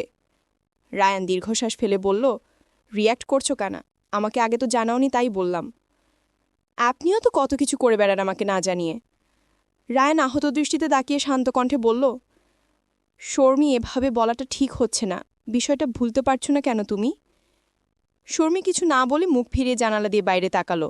মনে মনে ভাবল, রায়ান যদি ওকে সাদাফের সাথে কখনো একান্তে বসে থাকতে দেখে তাহলে কি সেমন রিয়্যাক্ট করবে না? খুব স্বাভাবিকভাবে মেনে নেবে। সাদাফের কথা মনে হতেই শর্মী আত্মসংবরণ করল। একটু পর আস্তে করে বলল, সরি। রায়ানার হাতটা চেপে ধরে বলল, ইটস ওকে, শান্ত হও। শর্মী দেখল রায়ান চৌধুরী বাড়ির রাস্তা ধরেছে। তা দেখে শর্মী জানালো, ছোট ভাইয়া দেশের বাইরে, ভাবিকে একটু দেখতে যাচ্ছি, তাই। রায়ান সামান্য নেড়ে বলল, যাও, কয়টায় নিতে আসবো? শর্মী ভ্রু কুচকে রায়ানের দিকে তাকিয়ে বলল, কাল পরশু আসবেন, বাবা মায়ের পারমিশন নিয়ে এসেছি আমি। রায়ান সামনের রাস্তা থেকে চোখ সরিয়ে এক পলক ওকে দেখে আশ্চর্যজনক স্বরে শুধালো, ভাবিকে দেখতে 2 দিন লাগবে তোমার? উফ, কতদিন পর যাচ্ছি, একটু থাকবো না? আপনি পরশু দিন আসবেন, আর নয়তো 2 দিন থাকুন আমার সাথেই। তুমি থাকো, আমার কাজ আছে, থাকা শেষ হলে জানিও, চলে আসবো আমি। শর্মী খুশি মনে মাথা নাড়ল। একটু পর রায়ান নিচু স্বরে বলল, না থাকলে হয় না? শর্মী ভ্রু কুচকে আবারও তির্যক চোখে তাকাতেই সে তড়িঘড়ি বলে উঠল, নো অবজেকশনস, থাকো তুমি, সমস্যা নেই, চলবে। সে প্রথম প্রেম আমার রূপাঞ্জনা, পর্ব 53, লেখিকা মেহেরুন্নিসা মিমি। আজ সারাদিনে অসংখ্যবার ফোন দেওয়ার পরও জাবিরকে পাওয়া যায়নি। সারাদিনে সে অনলাইনেই আসেনি। রূপ অস্থির ভঙ্গিতে রুমের মধ্যে পায়চারি করতে করতে রাত হওয়ার অপেক্ষায় রইল। বাংলাদেশে রাত মানে আমেরিকায় সকাল। সারাদিনে খাওয়া দাওয়া ঠিকমতো করতে পারল না রূপ। অন্যদিন তো একটু পরপরই ফোন করে জাবির। সে অনেক রাতে ঘুমায় বলে রাতেই ফোন মেসেজ দিতে পারে। রূপের তখন দিনের বেলা হয়, কথা বলতে অসুবিধা হয় না। খানিক বাদে রুমের দরজায় করাঘাত পড়তেই চিন্তিত মুখে দৃষ্টি দিল ও। দরজাটা সম্পূর্ণ খোলাই আছে, হা করে। তবুও ওর দৃষ্টি আকর্ষণের উদ্দেশ্যে নক করেছে শর্মী। তাকে দেখে রূপ হঠাৎই এতক্ষণে চিন্তা ভুলে উল্লসিত হয়ে পড়ল। শর্মী ছুটে এসে জড়িয়ে ধরে জিজ্ঞেস করল, রুমের মধ্যে এমন চক্র কেটে চলেছ কেন? সে কখন থেকে দেখছি, কোনো দিকে লক্ষ্যও নেই। রূপ মুখটা করুণ করে আর্তনাদের ভাব করে বলল, তোমার ভাইয়াকে পাচ্ছি না সারাদিন। ফোনটা কোথায় ফেলে রেখেছে কে জানে। কিসের যে এত কাজ, ভালো লাগছে না আমার। শর্মী ওকে ধরে সোফার বসিয়ে বলল, কোন কাজ পড়ে যায় ঠিক ঠিকানা আছে বলো? হয়তো কোথাও ব্যস্ত প্রচুর। রূপ মুখ গমরা করে শ্বাস নিল। তারপর জিজ্ঞেস করল, তুমি কখন এলে? মাত্রই, এসেই আগে তোমার কাছে ছুটে এলাম। কেন জানো না? তোমার জামাই তো ফোন করে আমার মাথা খাচ্ছিল, এসে যেন তোমাকে সঙ্গ দেই। রূপ ভ্রু কুচকে হেসে ফেলে বলল, সত্যি নাকি? তার বলতে। ওদের কথাবার্তার মধ্যেই হাতে খাবার দাবার নিয়ে প্রবেশ করলেন রাজিয়া বেগম আর আফিয়া বেগম। ওনাদের পিছু পিছু রুমও এলো। শর্মীর আপ্যায়নে ও রূপের জন্য ফলমূল, চা, নাস্তা ইত্যাদি এনেছেন রাজিয়া বেগম। রাজিয়া বেগম রূপকে জিজ্ঞেস করলেন, কি দে পেলি লাইনে? রূপ মুখ ফুলিয়ে উত্তর দিল, এখনো না। কথাটা বলেই আবার ফোন দিল জাবিরার সব কয়টা প্ল্যাটফর্মে সব আইডিতে। শর্মী বলে উঠল, উফ ছোট মা, আবার মনে করে দিয়ে তুমি মনটা খারাপ করে দিচ্ছ। ভাইয়া যথেষ্ট রেসপন্সিবল, তারও নিশ্চয়ই জানা আছে ফোন করতে হবে যে। এরপর রূপকে ভুলাতেই সবাই মিলে গল্পে মেতে উঠল। আফিয়া বেগম রুমুকে বললেন, যা তো, তুই আবিদকে ডেকে আন, এখানেই চা নাস্তা সেরে যাক। আর ঋতুর মাকে বলিস রাফিনের রুমে চা পাঠিয়ে দিতে। রুমু উঠে গেল। আফিয়া বেগম রূপকে বললেন, এইভাবে মনমরা হয়ে থাকলে শরীর খারাপ হয়ে যাবে। দুপুরেও খাওনি ফোনের চিন্তায়। এখন একটু নাস্তা করো, নয়তো জাবির ফোন দিয়ে জানতে পারলে শেষে তুমিই বতা খাবে। আফিয়া বেগমের কথা সত্যিই জাবিরের ঝাড়ি খাওয়া ও তার রাগ দুশ্চিন্তার কারণ হতে না চায় বলে এক প্রকার জোর করেই খেল রূপ। তাছাড়া ও তো প্রতিশ্রুতিও দিয়েছিল নিজের যত্ন করবে সর্বাত্মক। রাজিয়া বেগম মাফিয়া বেগম নিজেরাই তুলে তুলে খাইয়ে অতিষ্ঠ করে ফেললেন রূপকে। এই এক অত্যাচার ও কনসিভ করার পর থেকে সহ্য করে আসছে। তবুও জাবির নেই বলে এখন খানিকটা ছাড় পেয়েছে। সন্ধ্যার আজান পড়তেই একে একে সবাই চলে গেল, শর্মি রয়ে গেল। সে রূপের বিছানায় শুয়ে নিজের ফোনটা নিল। রূপ অস্থির ভঙ্গিতে আবারও ফোন তুলে বারবার ডায়াল করে গেল কাঙ্ক্ষিত নাম্বারটিতে। আগের মতোই অবস্থা, অথচ অন্যান্য দিন এতক্ষণই ৩-৪ বার কথা হয়ে যেত।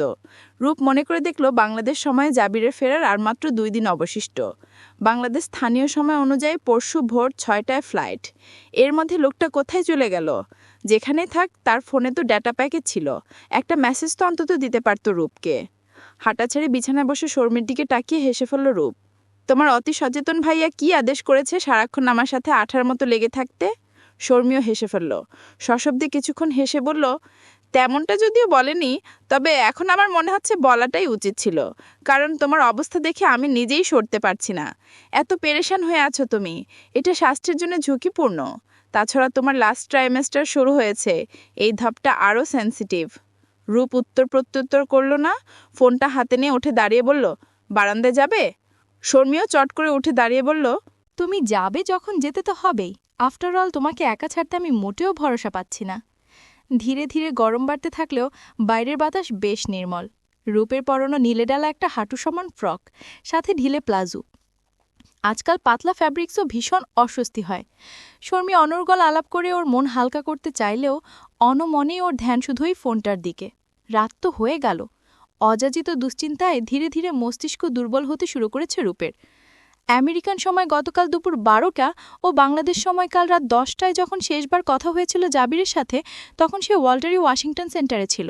সেমিনার শুরু হওয়ার পূর্ববর্তী প্রস্তুতি চলাকালীন সময়ে সুযোগ পেয়ে একবার ফোনে সামান্য কথা বলতে পেরেছে রূপের সাথে। এরপর থেকে ইন্টারনেট বন্ধ। সারা দিন পেরিয়ে আবারও রাতে 10টা বাজতে চলেছে। প্রচণ্ড অভিমানে নাকের পাটা ফুলে চোখে পাড়ি জমল রূপের।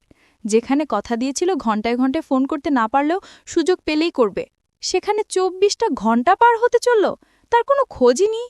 তার কি রূপের জন্য একটু চিন্তা হচ্ছে না? ভাবছে না ওর যে শ্বাস আটকে আসতে পারে জাবিরের এমন লাপাত্তা হওয়াতে? কি করছে এটা সে? অভিমানে চোখ ভিজে আসলেও তার চেয়ে বেশি মাথা চাড়া দিল দুশ্চিন্তাযুক্ত ভয়। কিছু হয়নি তো জাবিরের? না, এসব ভেবে আর ভেঙে পড়তে চাচ্ছে না ও। তবে না চাইলেও বারবার শরীরটা ভেঙে আসছে অজান্তেই। একসময় শর্মিকে বলে উঠে পড়ল রূপ। রুমে গিয়ে সোজা শুয়ে রইল, ফোনটা হাতের মুঠোতেই চেপে রাখল। শর্মিওকে একবার দেখে নিচ থেকে খাবার নিয়ে আসলো। সময় মতো খেয়ে ওষুধ খাওয়াটা জরুরি রূপের জন্য। এই ফাঁকে মায়ের সাথে ফোনে কথা বলল রূপ খানিকক্ষণ। এতেও মনটা স্থির হলো না, বরং আরও উত্তাল হলো। ইচ্ছা না হলেও খেতে হলো ওকে। শর্মি পাশে বসে ওর কাঁধে হাত রেখে বলল, কি শুরু করলে বলো তো? ভাইয়া কি ছোট বাচ্চা যে তার জন্য এভাবে উদ্বিগ্ন হচ্ছ? নিশ্চয় কোনো কর্পোরেট ঝামেলায় পড়ে সময় কিংবা সুযোগ মেলাতে পারছে না। জানোই তো ওখানেও ভাইয়াদের কোম্পানির ডিলারশিপ আছে, হয়তো সেসবই সচক্ষে তদারকি করতে গেছে। রূপ মাখানেরে সায় জানালো, মুখে কিছু বলল না। ওর মোটেও শান্তি লাগছে না। অদ্ভুত এক শূন্যতায় তনুমন আচ্ছন্ন হয়ে যাচ্ছে। শর্মিওকে একটু একা থাকতে দিয়ে নিচে নামল। পেটের উপর হাত বুলিয়ে চোখ বুজে শুয়ে থাকল রূপ। প্রচণ্ড রাগ ও অভিমানে চোখের কোণ বেয়ে গড়িয়ে পড়ল ভীষণ তপ্ত জলধারা। ওর উৎকণ্ঠার সাথে একমত পোষণ করেই যেন পেটের ভিতরে ছানাটাও খানিকক্ষণ লাফালাফি করে সঙ্গ দিল ওকে। ভেজা চোখেই ঠোঁটের কোণে সামান্য হাসল রূপ। রাত বেড়ে চলেছে। আকাশকুসুম চিন্তাভাবনার ফাঁকে কখন যে চোখ লেগে এসেছিল বুঝতে পারেনি। হুট করে হোয়াটসঅ্যাপে কলের শব্দে বুক ধরফর করে উঠল ওর। বেশ অনেকটা সময় লাগলো স্থির হতে। লাইটের উজ্জ্বল আলো চোখে শুয়ে আসলে আবছা দৃষ্টিতে ফোন হাতে নিয়েও দেখল জাবিরের নাম্বারটা। সাথে সাথে হু হু করে কান্না ঠেলে এলো বুকের গভীর থেকে। ঠোঁট ভেঙে কেঁদেও ফেলল মুহূর্তে। মনে হচ্ছে পুনরুজ্জীবিত হয়েছে ও। আজ বুঝতে পারল কিভাবে বেঁচে থেকেও নতুন করে জন্ম নেওয়া যায়। জাবিরের ফোনটা ওর জ্বলন্ত অন্তরে কতটা শীতলতা ছড়িয়ে দিয়েছে জাবির কি কল্পনাও করতে পারবে? উঠে বসে চোখ মুছে কাপা হাতে ফোনটা রিসিভ করে জাবিরের মুখটা দেখতেই মুখ ঘুরিয়ে আবার কান্নায় ভেঙে পড়ল। জাবির শুয়ে আছে ধবধবে নরম তুলোর বালিশে মুখ ডুবিয়ে। রূপের ফোলা ফোলা চেহারাও মুখ ঘুরিয়ে নেওয়া দেখে আটকে উঠে বলল, তুই ঠিক আছিস রূপ? শরীর খারাপ হয়নি তো? পাশে কেউ নেই? ডাক কাউকে। কে আছে পাশে? ফোনটা তার কাছে দে, কথা বলবো। রূপ, কথা বল। রূপ অন্যদিকে মুখ রেখেই ফুপিয়ে কেঁদল কিছুক্ষণ, তারপর ফোলা রক্তিম ঠোঁট দুটো কামড়ে নিজেকে শান্ত করার প্রয়াস চালালো। লম্বা করে শ্বাস নিয়ে বুক ভরে নিয়ে কান্না রোধ করল। তারপর জাবিরের অশান্ত মুখটার দিকে তাকিয়ে ঘন নিঃশ্বাস ফেলে কম্পিত ভাঙা গলায় বলল, আমি মরে গেলে খুশি হতেন আপনি। জাবির অরসভঙ্গিতে ক্লান্ত শরীর এলিয়ে শুয়েছিল, পরনে তার ঘুমের পোশাক। রূপের এমন অলক্ষণের কথা শুনে উঠে বসল সে, শক্ত কণ্ঠে বলল, এসব কেমন কথা রূপ? রূপ এবার রেগে ফেটে পড়ে গর্জে উঠে বলল, কোথায় ছিলেন আপনি? জানতেন না আমি যে চিন্তায় মরেও যেতে পারি? কথাটা বলে এক হাতে চেহারা ঢেকে কেঁদে উঠল রূপ। অসুস্থ শরীরে অল্প কান্নাকাটির ফলেই চোখ মুখ গরম হয়ে ফুলে উঠেছে, সাথে সারাদিনের উত্তেজনাকর উৎকণ্ঠে মাথাটাও ব্যথে ছিঁড়ে যেতে চাচ্ছে। রূপের রাগের বিষয়টা ধরতে পেরে এক হাতের আঙুলে কপাল ঘষে ক্লান্তির অনুতাপের নিঃশ্বাস ফেলল জাবির। কোমল মুখ করে নরম স্বরে বলল, আম সরি জান পাখি, মাফ করে দে। রূপ কান্নারত মুখটা ঘুরিয়ে নিলে সে কৈফিয়তের স্বরে বলল, কাল সন্ধ্যার দিকে সেমিনার শেষে রাতে শপিংয়ের জন্য গিয়েছিলাম। সবার জন্য কেনাকাটা শেষে যখন বাচ্চাদের সেকশনে গেলাম, মাথাটা পুরো আউলে গেল জানিস। এত এত জিনিসপত্র, তার উপর চোখ ধাঁধানো সৌন্দর্য এক একটা সিঙ্গেল টয়েরও। ড্রেসেসের কথা তো বাদই দিলাম। বেবি সেকশনে ঘুরে ঘুরে বিস্তর কেনাকাটা করতে করতে রাত বেড়ে গেল। তারপর ডিনারের জন্য কলিগের সাথে লেট নাইট রেস্টুরেন্টে গিয়ে সেখান থেকে ফিরতেই প্রায় মাঝরাত পেরিয়ে ভোর। এরপর যে ঘুমিয়েছি, ফোনের আর হদিশই নেই।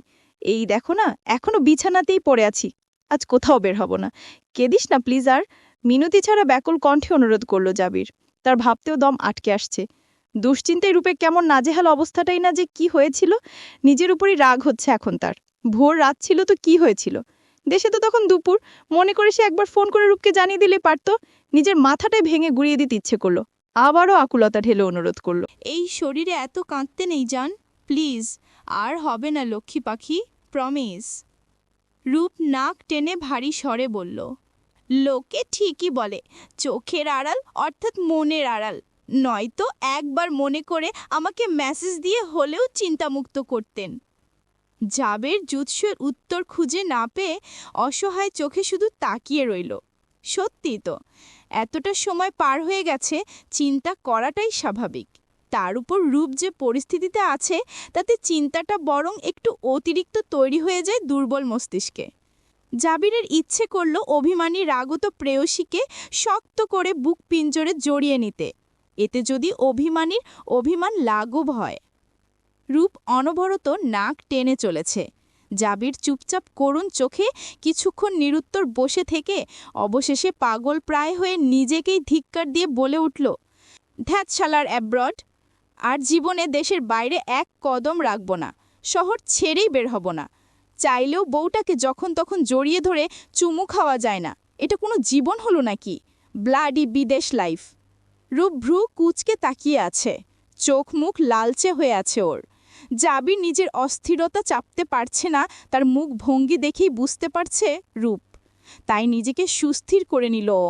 যা হয়েছে তা অনিচ্ছাকৃতভাবেই হয়ে গেছে, এ নিয়ে আর আফসোস ও রাগারাগি করে লাভ নেই। জাবির আবার বলে উঠল, প্লিজ কাঁদিস না, আমার ভালো লাগছে না কিছু। কাল রাতটা কখন আসবে কে জানে। এরপর আবার দুইটা ট্রানজিট সহ ২৪-২৫ ঘন্টার ফ্লাইট। উফ খোদা, সেই পর্যন্ত বেঁচে থাকতে পারলেই হলো। রূপ ভ্রু কুচকে তাকিয়ে থেকে শীতল স্বরে বলল, নাটক কমিয়ে করুন। কিছু খেয়েছেন নাকি পরে পরে ঘুমিয়েই সেরে গেল? জাবির ওর দিকে তাকিয়ে হুট করে বলল, ফোনটা আরেকটু কাছে নে। রূপ বুঝতে পারল জাবির কি বলতে যাচ্ছে। ফোনটা নিজের মুখের কাছে ধরতেই টকাশ করে স্ক্রিনে চুমু খেল জাবির। যান্ত্রিক স্বরে গড় গড় করে বলল, উফ, চুমুর অভাবে ভিতরটা শুকিয়ে কাষ্ঠখণ্ড আমার। কবে যে নরম গালটাতে ঠোঁটগুলোতে ঠোঁট ঠেসে ধরে কলিজা শান্তি পাবো। উফ। জাবির সিরিয়াস হয়ে কথাটা বললেও রূপ ঠোঁট চেপে হেসে ফেলল। জাবিরের এতে মন শান্ত হলো না। সে অধীর কণ্ঠে অস্থির চিত্তেই শুধালো, কতক্ষণ ধরে কাঁদছিলি সত্যি করে বল রূপ। কি ক্ষতিটা করছিস নিজের জানিস? এখন কি এভাবে কাঁদাটা ঠিক হয়েছে তোর? রূপ একটা তপ্ত নিঃশ্বাস ফেলে জানালো, আপনাকে দেখার পরই কান্না এসেছে, এর আগে কাঁদিনি। কসম? রূপ ভ্রু কুচকে একটু চেয়ে থেকে শেষে হেসে ফেলে বলল, কসম। এতটা দিন কাটিয়ে 2 দিন পর চলে আসবেন, আর এখন যত নাটক জুড়ে দিয়েছেন। কই এতদিন তো আরামসেই ছিলেন। পুরুষের দায়বদ্ধতাটা যদি বুঝতে চান তাহলে নিজের দুঃখ শিখিয়ে তুলে আমার দুঃখে কেঁদে ভাসাতি। এর রে আসছে দুঃখ ওয়াল্লা। খেয়েছেন কিনা বলুন এবার। আমি পুয়াতি নই, আমার কথা বাদ দে। তুই খেয়েছিস কিনা তা বল। এটা বলে সে দেয়াল ঘড়ির দিকে তাকাতে তাকাতে বিড়বিড়িয়ে বলল, কয়টা বাজে রে শালা, সব ভুলে বসেছি আজ। তারপর আবার রূপের দিকে ফিরে জিজ্ঞেস করল, ভিটামিন ওষুধগুলো নিচ্ছিস তো ঠিক করে? আজ আর পা ব্যথা করেছিল? রূপ দুপাশে মাথা নেড়ে না বোঝালো। জাবির আবার জানতে চাইল, বাবু ঠিকঠাক নড়াচড়া করছে? গুনে গুনে খেয়াল রাখছিস তো? কিসব পুলিশে জেরা ফেরা শুরু করলেন, বিরক্তিকর। ফ্রেশ হয়ে কিছু খেয়ে আসুন যান, আর করুণা করে নেটটা অন রাখবেন প্লিজ। চলবে। সে প্রথম প্রেম আমার রূপাঞ্জনা পর্ব ৫৪। লেখিকা মেহেরুন্নিসা মিমি। আজকের সকালটা কেমন অন্ধকারাচ্ছন্ন, গুমোট মেঘে আবৃত। বৈশাখ গেল এই তো সেদিন। হয়তো সেই নিয়মানুযায়ী কালবৈশাখের প্রস্তুতি চলছে। ১০টা বাজে। এইমাত্র ঘুম থেকে উঠলেও এর আগেও একবার উঠেছে রূপ। ভোর ৫টায় অ্যালার্ম সেট করে ঠিক তখনই উঠে জাবিরের সাথে কথা বলেছে। ওয়াশিংটনে তখন দুপুর পেরিয়ে বিকেলের শুরু মাত্র। এয়ারপোর্টে ফ্লাইটের অপেক্ষারত ছিল জাবির। সে জানিয়েছে শুধু একটা ট্রানজিট হবে দুবাইতে। সেখানে নেমে নেটওয়ার্ক কানেকশন পেলে তখন আবার ফোন করবে, নয়তো দীর্ঘ প্রায় এক রাত একদিন কোনো যোগাযোগের উপায় নেই আর। রূপকে সাবধানে থাকতে বলে ফোন রেখেছে জাবির। রাখার আগে আবারও সতর্ক করতে ভুলেনি, এই একদিন আমি ফোন করব না, তাই বলে সাহস পেয়ে যাস না বলে দিচ্ছি, খবরদার। প্রতিটা মুহূর্তে নিজের যত্ন নিবি, বাবুর কথা মাথায় রেখে চলবি। মাঝখানে কন্ট্যাক্ট করতে না পারলেও ল্যান্ড করার সাথে সাথে ফোন করে জানাবো তোকে। বহু কারণে ফ্লাইট বিলম্ব হতে পারে, যে কোনো দেশেই। যদি এমনটা হয় তাহলে ফ্যাচ করে আবার কাঁদতে বসিস না, তাহলে বাড়ি এসে শুরুতেই তোকে লম্বা করে টেনে একটা চড় মারব। উল্টাপাল্টা এসব না করে সর্বক্ষণ সতর্কতার সাথে নিজের খেয়াল রাখবি। তারপর খানিকটা বিরতি নিয়ে কড়া হুকুম করে বলল, এবং অতি অবশ্যই আমার জন্য অপেক্ষা করতে ভুলবি না। রূপ মুখ ভেঙচাতেই জাবির শেষ পর্যন্ত ঠোঁট টিপে হেসে ফেলেছে। ফোনের স্ক্রিনে চুমু খেয়ে বলেছে, তোকে ভালোবাসি রূপ। কড়া গলে থেকে হঠাৎ এমন পরিবর্তনে রূপ একটু ভ্রু কুচকে থেকে শেষে ও নিজেও হেসেছে। রূপ হিসেব করে দেখল কোনো ধরনের ডিলে না হলে কাল সকাল সকাল জাবিরের ল্যান্ডিং হবে। যদিও সে কখনো অনুমোদন করে না কেউ তাকে রিসিভ করতে যাক বা এগিয়ে দিতে যাক, তবুও রূপের চাপাচাপিতে রাজি হয়েছে আজ। রূপ বলেছে ইশতিয়াক চৌধুরী বা শফিক চৌধুরী কেউ একজনকে পাঠাবে। শুধু আজকের দিন ও রাতটা কোনোভাবে কেটে গেলেই এবার শান্তি। রূপের মনে হচ্ছে কত যুগ পর তার প্রবাসী স্বামী দেশে ফিরছে, এমন একটা উত্তেজনে কাজ করছে বুকের ভিতর। সেটা কি উচ্ছ্বাস নাকি অস্থিরতা ঠিক বুঝতে পারছে না। তবে এটা ঠিক বুঝতে পারছে নিজেকে একটু ব্যস্ত রাখা উচিত, না হলে অপেক্ষার প্রহর কিছুতেই কাটবে না। আর অপেক্ষা নাকি মৃত্যুর চেয়েও ভয়ঙ্কর। যদিও মৃত্যুর চেয়ে ভয়ঙ্কর জিনিস কিছু হতেই পারে না, তথাপি অপেক্ষা বিষয়টা সত্যিই বড্ড বিষাক্ত।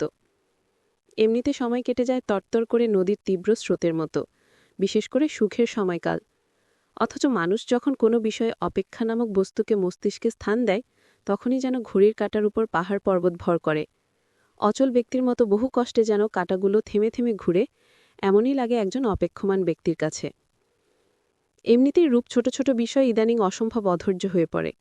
তার উপর জাবিরের আগমন ও সেফলি যাতায়াতের টেনশনে মনে হচ্ছে ওর মাথার রগগুলোই ছিঁড়ে ছিন্ন ভিন্ন হয়ে যাবে। কি করা যায় যখন ভাবছিল, এমন সময় আগামবার্তা না দিয়ে হুট করে উপস্থিত হলো চৈতি। বহুদিন পর ওকে দেখে আপ্লুত হয়ে জড়িয়ে নিল রূপ। রূপের ডাল টেনে চৈতি চকচকে লোভাতুর চোখে তাকিয়ে বলল, প্রেগনেন্সির কারণে তোর সৌন্দর্য বেড়ে তো আকাশ ছুঁয়ে যাচ্ছে রে রূপ। মনে হচ্ছে তুলতুলে টসটসে গাল দুটোতে খটাস করে একটা কামড় বসাই।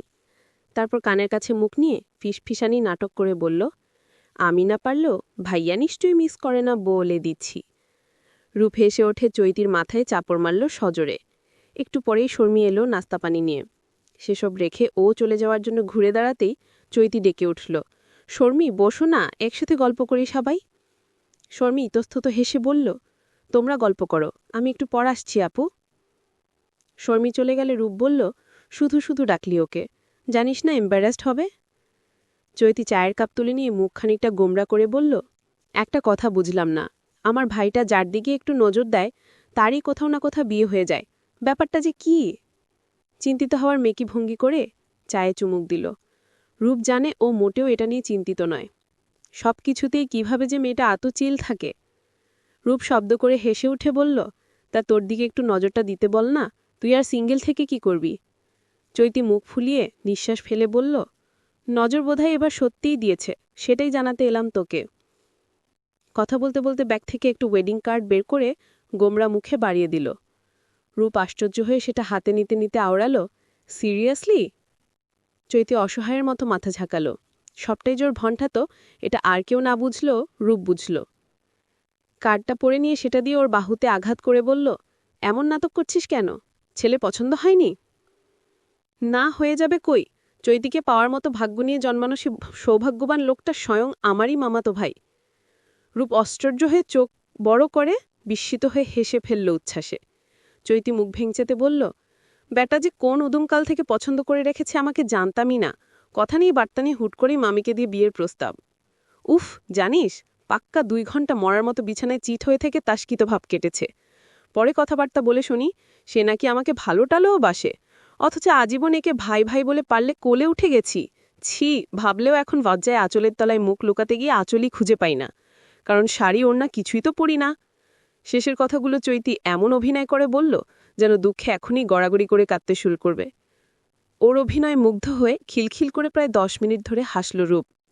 হাসি চাপার চেষ্টায় কোনো মতে বলল, তাহলে তোর অবস্থাও তাহলে আমার ক্যাটাগরিতেই পড়বে। ভেবেই আনন্দ হচ্ছে আমার। আমি যে জ্বালার ভুক্তভোগী ছিলাম আরও কেউ সেটা ফিল করবে ভেবেই পৈশাচিক শান্তি পাচ্ছি।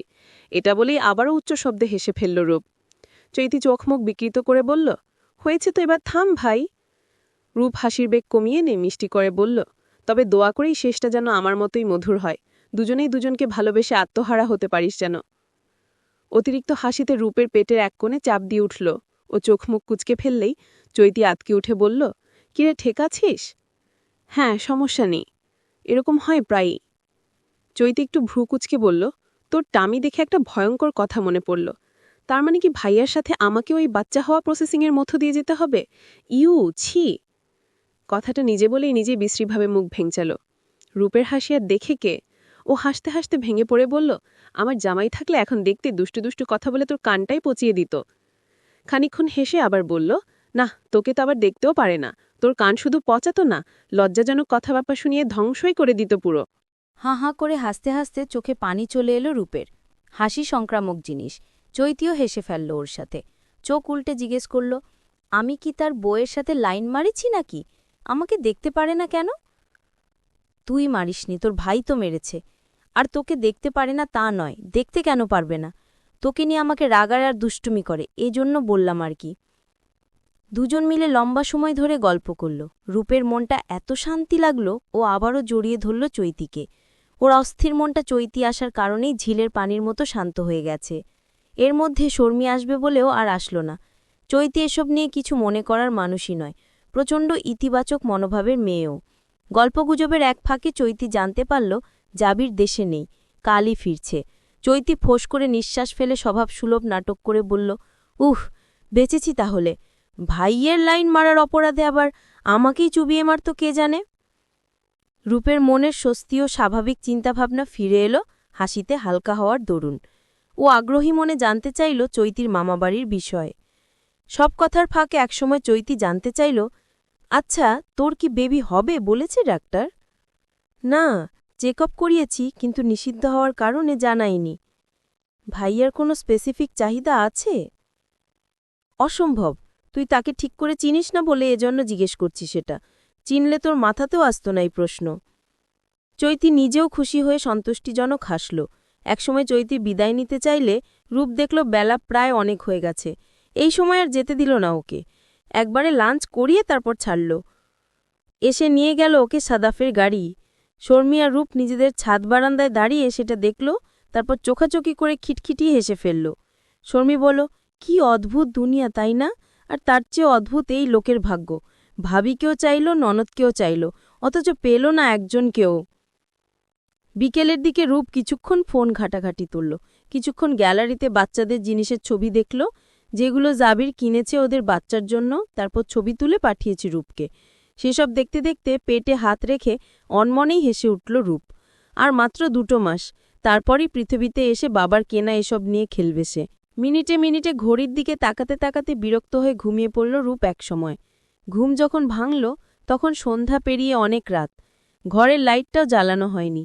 তাই অন্ধকার চারপাশে। বারান্দার খোলা দরজা দিয়ে বাড়ির আঙিনার লাইটের আলো আসছে রুমে ঈষৎ পরিমাণ।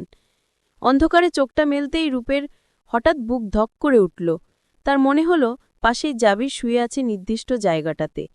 পলকের ভিতর হাত বাড়িয়ে বিছানা ছুঁয়ে দেখল সম্পূর্ণই ফাঁকা সেখানটা। দীর্ঘশ্বাস ফেলে ধীরে ধীরে উঠে বসল রূপ। দীর্ঘক্ষণ ঘুমের ফলে শরীর ও চেহারা সব ভার ভার হয়ে আছে, মুখ ফুলে আছে। আস্তে আস্তে হেঁটে লাইট জ্বালিয়ে নিল। ঘড়িতে সময় দেখল রাত ৮টার বেশি। ভাবল ১৩-১৪ ঘন্টা তো পেরিয়ে গেল। যদি ফ্লাইট বিলম্ব না হয়ে থাকে তাহলে জাবিরের এখন দুবাইতে থাকার কথা, আর সেখান থেকে আসতে মাত্র অল্প কিছু সময়। দুবাইতে নেমে কানেকশন পাবে না এমনটা সচরাচর হওয়ার নয়, এয়ারপোর্টেই অসংখ্য ইন্টারনেট সেবা থাকে। রূপ দ্রুত নেট অন করে চেক করল কোনো ফোন বা মেসেজ এসছিল কিনা।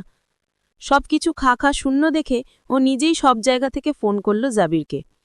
নেট বন্ধ। অগত্যা চিন্তাভাবনা না করে সহি সালামতে পৌঁছানোর প্রার্থনা করল রূপ। যত সময় এগোচ্ছে তত জাবিরকে কাছে পাওয়ার সময় ঘনিয়ে আসছে।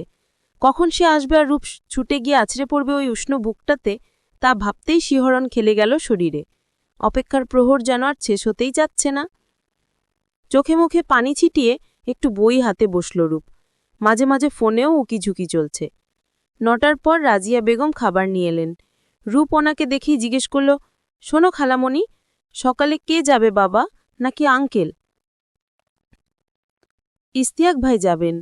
তুই এত চিন্তা না করে খেয়ে ঘুম দে, তাই না সকাল সকাল উঠতে পারবি? রূপ হঠাৎ করুণ মুখ করে ঠোঁট উল্টে বলল, সন্ধ্যায় এত ঘুমিয়েছি, আজ তো আর ঘুমিয়ে আসবে না। শোনো খালামণি, আজ তুমি না এসে শর্মিকে পাঠিয়ে দিও, জেগে জেগে দুজন গল্প করতে পারবো। তুমি তো যাবে সকাল সকাল ঘুমিয়ে। আমি তো তোর মতো কচি নই, বুড়ো হয়েছি এখন, অল্প সময়ে ঘুম আসবে আমার। ৪০ বছর তেমন কোনো বয়স নয় খালামণি, বি কনফিডেন্ট। রাজিয়া বেগম হেসে উঠে বললেন, জাবিরের ভূতটা তোকে আসর করল নাকি? ওর বুলি আওড়াচ্ছিস দেখি। রূপ ঠোঁট উল্টে বলল, শোন, ঘুম না আসলেও জেগে জেগে গল্প না করে ঘুমানোর চেষ্টা করবি। রাত জেগে থাকলে শরীর খারাপ হবে, আর জাবির জানতে পারলে সাথে কপালটাও খারাপ হবে। ওফ, তুমি জানো খালামণি, ঘুমাতে না পেরে বারবার ঘুমানোর চেষ্টা করাটা না ঘুমানোর থেকেও বেশি কষ্টদায়ক আর বিরক্তিকর। জানবো না কেন, এই সময় ঘুমের প্রচুর ডিস্টার্ব হয়, এটা স্বাভাবিক। ঘুম কমে আসে, পাতলা হয়ে যায়। এর নিরাময় হলো ব্রেন যত ঠান্ডা থাকবে ঘুম তত ভালো আর গাঢ় হবে। তোমার ঘুমের লেকচার শেষ হলে খাইয়ে দাও আমাকে, নিজের হাতে খেতে আজ ইচ্ছা করছে না। রাজিয়া বেগম ওকে খাইয়ে পরিপাটি করলেন। এর মধ্যে শর্মি নিচ থেকে উপস্থিত হলো ডাকার আগে। রূপ জিজ্ঞেস করল, এই তোমার জামাইটা তো একদিনও আসলো না শর্মি, আসতে বলো না কেন? বলি তো, কিন্তু তার নাকি শ্বশুরবাড়িতে আসতে লজ্জা লাগে। পুরুষ জাতির এই এক প্রধান সমস্যা নাকি। তোমার ভাইও নিজে যাবে না তো না যাক, আমাকেও সহ বেঁধে রাখে, যেতে দেয় না। শর্মি হেসে কুটি কুটি হয়ে বলল, ভাইয়ার প্রাণভোমরাটা তোমার হাতেই তুলে দেওয়া। তুমি দূরে গেলে তাই বেঁচে থাকার উপকরণ হারিয়ে উন্মাদ হয়ে পড়ে ও। হঠাৎ শর্মি জিজ্ঞেস করল, আচ্ছা তোর বিড়ালগুলো দেখছি না কেন ভাবি? ওদের হাউসটাও তো নেই। রূপ চেয়ার থেকে উঠে বিছানায় বসে বলল, ওদেরকে একজনের কাছে দিয়ে দিয়েছি তোমার ভাইয়ার আসার আগেই। সে প্রচুর চেঁচামেচি করে ওরা ঘেঁষাঘেঁষি করলে, অথচ ভাবো তো সে নিজেই এনে দিয়েছিল আমাকে। রূপ ঠোঁট উল্টালে শর্মি স্মিত হেসে বলল, ভাইয়া হয়তো বুঝতে পারিনি ওগুলো এত ঘেঁষাসে থাকবে। বিড়ালের স্বভাবই হচ্ছে ঘেঁষে থাকা, বাজে স্বভাব। আচ্ছা, ভাইয়ার এখন কোথায় থাকার কথা জানো? নিশ্চিত জানি না, তবে হয়তো দুবাইয়ের রুটেই আছে বা তার কাছাকাছি হবে। শর্মি মাথা নেড়ে হিসাব করতে বসলে রূপ তাড়া দিয়ে বলল, তুমি দ্রুত খেয়ে এসো, আজ আমার সাথে শোবে, ঘুমাতে আজ দেরি হবে আমার, তাই তুমি সঙ্গ দেবে। শর্মি ফিক করে হেসে বলল, বয়ফ্রেন্ড আজ রাতে আসছে বলে এত ভালো হয়ে তাকে আমার জন্য স্যাক্রিফাইস করছো? ব্যাপারটা ভালোই চোখ খুলল। ভাইয়ার রিপ্লেসমেন্ট আমি? বাট ভাইয়া সকালে আসলে তো তখন কাঁচা ঘুম থেকে আমাকে স্বার্থবাদীর মতো তুলে ঠিকই বের করে দিবে তুমি। রূপ হেসে ফেলে বলল, দিব না, যাও, তাকে বলবো তোমার রুমে ঘুমিয়ে থাকতে, নয়তো নিচতলার স্টোর রুমে। জীবনেও পারবে না, জামাইয়ের বেলায় ভীষণ স্বার্থপর তুমি, আমি জানি। রূপ হেসে উঠল। শর্মি সেই হাসি দেখে প্রফুল্ল মুখে বলল, জানো, আমি কখনো ভাবিনি ভাইয়াকে তুমি ঠিক এতটাই ভালোবাসবে। ইস, তোমাকে ভালোবেসে ভাইয়াকে কি পেরেশানিটাই না পোহাতে হয়েছিল। বেচারা এদিকে প্রেম পিপাসায় মরছে, অথচ তুমি কিছু বুঝতেও পারতে না। রূপ গোল গোল চোখে তাকিয়ে আশ্চর্যজনক স্বরে জিজ্ঞেস করল, তুমিও জানতে? শর্মী দাঁত বের করে হেসে বলল, জানতাম, তবে শিওর ছিলাম না। রূপ চোখ ছোট করে কুটিল দৃষ্টিতে তাকিয়ে অভিযোগ চাপালো, সবাই দেখছি স্বার্থপর, অথচ আমাকে এতক্ষণ দোষারোপ করা হচ্ছিল স্বার্থপর উপাধি দিয়ে। সবাই জানতো, অথচ আমি জানতাম না, আমাকে কেউ বললও না। আরে সবাই জানতো কোথায়? আমি ধারণা করেছিলাম ভাইয়াকে পর্যবেক্ষণ করে, আর বিয়ের কথা উত্থাপন করার আগ পর্যন্ত ছোট মাও জানত না। রূপ ফোঁস করে একটা নিঃশ্বাস ফেলে দাঁড়া দিল, যাও এবার ডিনার করে এসো জলদি। আজও গত দিনের মতো ভোর 5টা বাজতেই উঠে পড়ল রূপ। অ্যালার্ম ছিল আজও। দেখতে তো হবে ইশতিয়াক চৌধুরী সময় মতো যাচ্ছেন কিনা এয়ারপোর্টে। তিনি না গেলে ড্রাইভারকে যেতে হবে, যেটা রূপের অপছন্দনীয়, অথবা জাবিরকে সেখান থেকে ম্যানেজ করে আসতে হবে। এটাও রূপ মানতে নারাজ। মূলত ওর অনুরোধ রক্ষার্থে ইশতিয়াক চৌধুরী যাচ্ছেন। রূপ উঠেই আগে ফজর নামাজ আদায় করল, ঘড়িতে সময় দেখল, তারপর ফোন গ্যালারি থেকে আরেকবার জাবিরের পাঠানো টিকিটটার ছবি দেখল। ল্যান্ডিং টাইম বাংলাদেশের সময় সকাল 7টায়। রুম থেকে বের হয়ে করিডোর থেকে নিচতলায় উকি দিয়ে দেখল তখনও কোনো সারশব্দ নেই। রূপ বিরক্ত মুখে রুমে এসে লাজিয়া বেগমকে ফোন করল। ঘুম ঘুম কণ্ঠে তিনি হ্যালো বলতে রূপ প্রায় হামলে পড়ে বলল, ভাইয়া এখনো যাচ্ছে না কেন খালামণি? রাজিয়া বেগম বললেন, আহারে মা, একটু ধৈর্য ধর। জাবির যদি 7টায় ল্যান্ড করে তাহলে ইমিগ্রেশন পার হতেও তো অন্তত ঘণ্টাখানিক লাগবে, আর বাড়ি থেকে এয়ারপোর্ট মাত্র আধা ঘন্টারও পথ নয়। রূপ অধৈর্য স্বরে গজগজ করল, এত হিসেব বুঝি না খালামণি, তুমি বাবাকে যেতে বলো এখনই, 7টা প্রায় বাজতে চলেছে। শান্ত হ তুই, আমি গিয়ে বলছি। ইশতিয়াক চৌধুরী বের হতে হতেও আধা ঘন্টা লাগালেন। ততক্ষণ রূপ করিডোরে দাঁড়িয়ে বিরক্ত মুখে তাকিয়ে রইল। বারবার ফোনে সময় দেখল কয়টা বাজে। যখন কাটায় কাটায় 7টা বাজল স্ক্রিমে, রূপের কণ্ঠনালী শুকিয়ে এলো আনন্দে। উত্তেজনা চেপে আর 5 মিনিট অপেক্ষা করবে ভাবল জাবিরের ফোনের জন্য। 1-2 করে সময় পেরিয়ে মিনিট 20 বয়ে গেল। ইশতিয়াক চৌধুরীর প্রস্থান দেখতে গিয়ে সেটা খেয়াল করল না রূপ। তিনি বের হতে রুমে আসতে আসতে ফোন উঠিয়ে সময় দেখে চমকে গেল ও। একটা সেকেন্ডও অপচয় না করে তখনই ডায়াল করলো জাবিরের বাংলাদেশি নাম্বারটিতে। সুইচড অফ আসছে তখনও। রূপ খানিকটা বিচলিত হয়ে ইন্টারনেট চেক করে দেখল জাবির গতকাল ভোরের পর আর অ্যাক্টিভ হয়নি। রূপ মন খারাপ করে ভাবল, কখন পৌঁছাবে ফ্লাইটটা? আস্তে আস্তে সূর্যরশ্মি বেড়ে রুমটা সম্পূর্ণ আলোকিত হয়ে উঠল। রূপ কামরা ছেড়ে অস্থির চিত্তে ছাদ বারান্দার কোণের চেয়ারে গিয়ে বসল। ফোনটা এক মুহূর্তের জন্য হাতছাড়া করল না। ঘণ্টাখানিক মূর্তির মতো একই স্থানে বসে থাকার পর রাজিয়া বেগম আসলেন। ওকে এমন রোদে বসে থাকতে দেখে চেঁচিয়ে বললেন, ওখানে বসে আছো কেন? নাস্তা করবি, ঘরে আয়। রূপ নড়ল না, দেখে মনে হচ্ছে নিশ্চল ধ্যানে মগ্ন। রাজিয়া বেগমকে পাশ কাটিয়ে ঘুম ঘুম চোখে শর্মী নেমে ওর কাছে আসলো। পাশে বসে কাঁধ ঝাঁকিয়ে জিজ্ঞেস করল, এভাবে বসে আছো কেন স্তব্ধ হয়ে? কি হয়েছে? রূপ সম্বিত পেয়ে অসংলগ্ন ক্লান্ত চোখে একবার ফোনটা দেখে আবার শর্মীর দিকে যাইয়ে বলল, তোমার ভাইয়া তো এখনো ফোন করলো না, বলেছিল নেমেই সাথে সাথে ফোন করবে। ভাবি, তুমি কি পাগল হলে নাকি বাচ্চা হয়ে গেলে? প্রতিটা ফ্লাইটেই একটু না একটু এদিক সেদিক সময়ের হেরফের হয়ই। অনেক সময় ট্রানজিটে অনির্দিষ্ট কারণে বেশি সময় অপেক্ষা করতে হয়, তাই বলে কি তুমি এভাবে দুশ্চিন্তা শুরু করে দিবে? রূপ কিছু না বলে মুখ উঠিয়ে শর্মীর দিকে তাকিয়ে রইল। শর্মী টেনে ওকে বলল, চলো নাস্তা করবে। সারা রাত ঠিকমতো ঘুমাওনি পর্যন্ত, চোখের নিচে কালি জমে চেহারা ভাঙতে বসেছে। ভাইয়া এসে দেখলে আমাদের মেরেই ফেলবে, দয়া করো আমাদের উপর। রূপ দীর্ঘশ্বাস ফেলে গিয়ে নাস্তা করতে বসলো। বারবার ডায়াল করলো জাবিরের নাম্বারে। ইশতিয়াক চৌধুরীকে কয়েকবার ফোন দিয়ে জানা গেল আমেরিকা থেকে কোনো ফ্লাইট আজ এখনও ল্যান্ড করেনি। দেখতে দেখতে সকাল গড়িয়ে দুপুর হতেই বাড়ির প্রত্যেকেই এবার উৎকণ্ঠিত হলো। আফিয়া বেগম কাপা পায়ে প্রধান দরজার সামনে পায়চারি করে চলেছেন। রাফিন অফিসে চলে গেছে সকাল সকালই। এদিকে রূপ শুয়ে আছে বিছানায় চুপচাপ। অতিরিক্ত চিন্তায় ওর শরীর কাঁপছে তীর তীর করে, বুকের ভেতর ধরফর করছে, তলপেটে সামান্য চাপও উদ্ভব হচ্ছে। সমস্ত অপেক্ষার অবসান ঘটিয়ে ইশতিয়াক চৌধুরী বাড়ি ফিরে এলেন। সেই সংবাদ পেয়ে রূপ সব বাধা উপেক্ষা শর্মীকে ধরে নিচে নেমে এলো। ইশতিয়াক চৌধুরীর চেহারায় তেমন উদ্বিগ্নতা নেই। তিনি জানালেন এয়ারপোর্ট কর্তৃপক্ষ জানিয়েছে যে জায়গায় ট্রানজিটের জন্য নেমেছে প্লেনটা সেখানে হয়তো আটকে আছে যান্ত্রিক কোনো সমস্যার কারণে। সেটা সেরে গেলেই আবার যাত্রা শুরু করবে। তবে তারাও কোনো নির্দিষ্ট সংবাদ এখনও পাননি। নিজেদের অভিজ্ঞতা থেকে ধারণা করে কথাগুলো বলেছেন। ফ্লাইট এলে কর্তৃপক্ষের লোকেরা ওনাকে ফোন করে জানাবে বলেছে।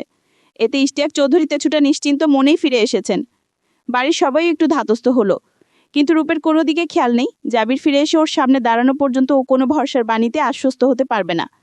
ও আবারও রুমে এসে অনবরত ডায়াল করে গেল প্রতিটা উপায়ে, প্রতিটা আইডিতে। ডায়াল করে যাচ্ছে জাবিরের বাংলাদেশি বন্ধ সিমটিতেও। সে প্রথম প্রেম আমার রূপাঞ্জনা পর্ব ৫৫। লেখিকা মেহেরুন্নিসা মিমি।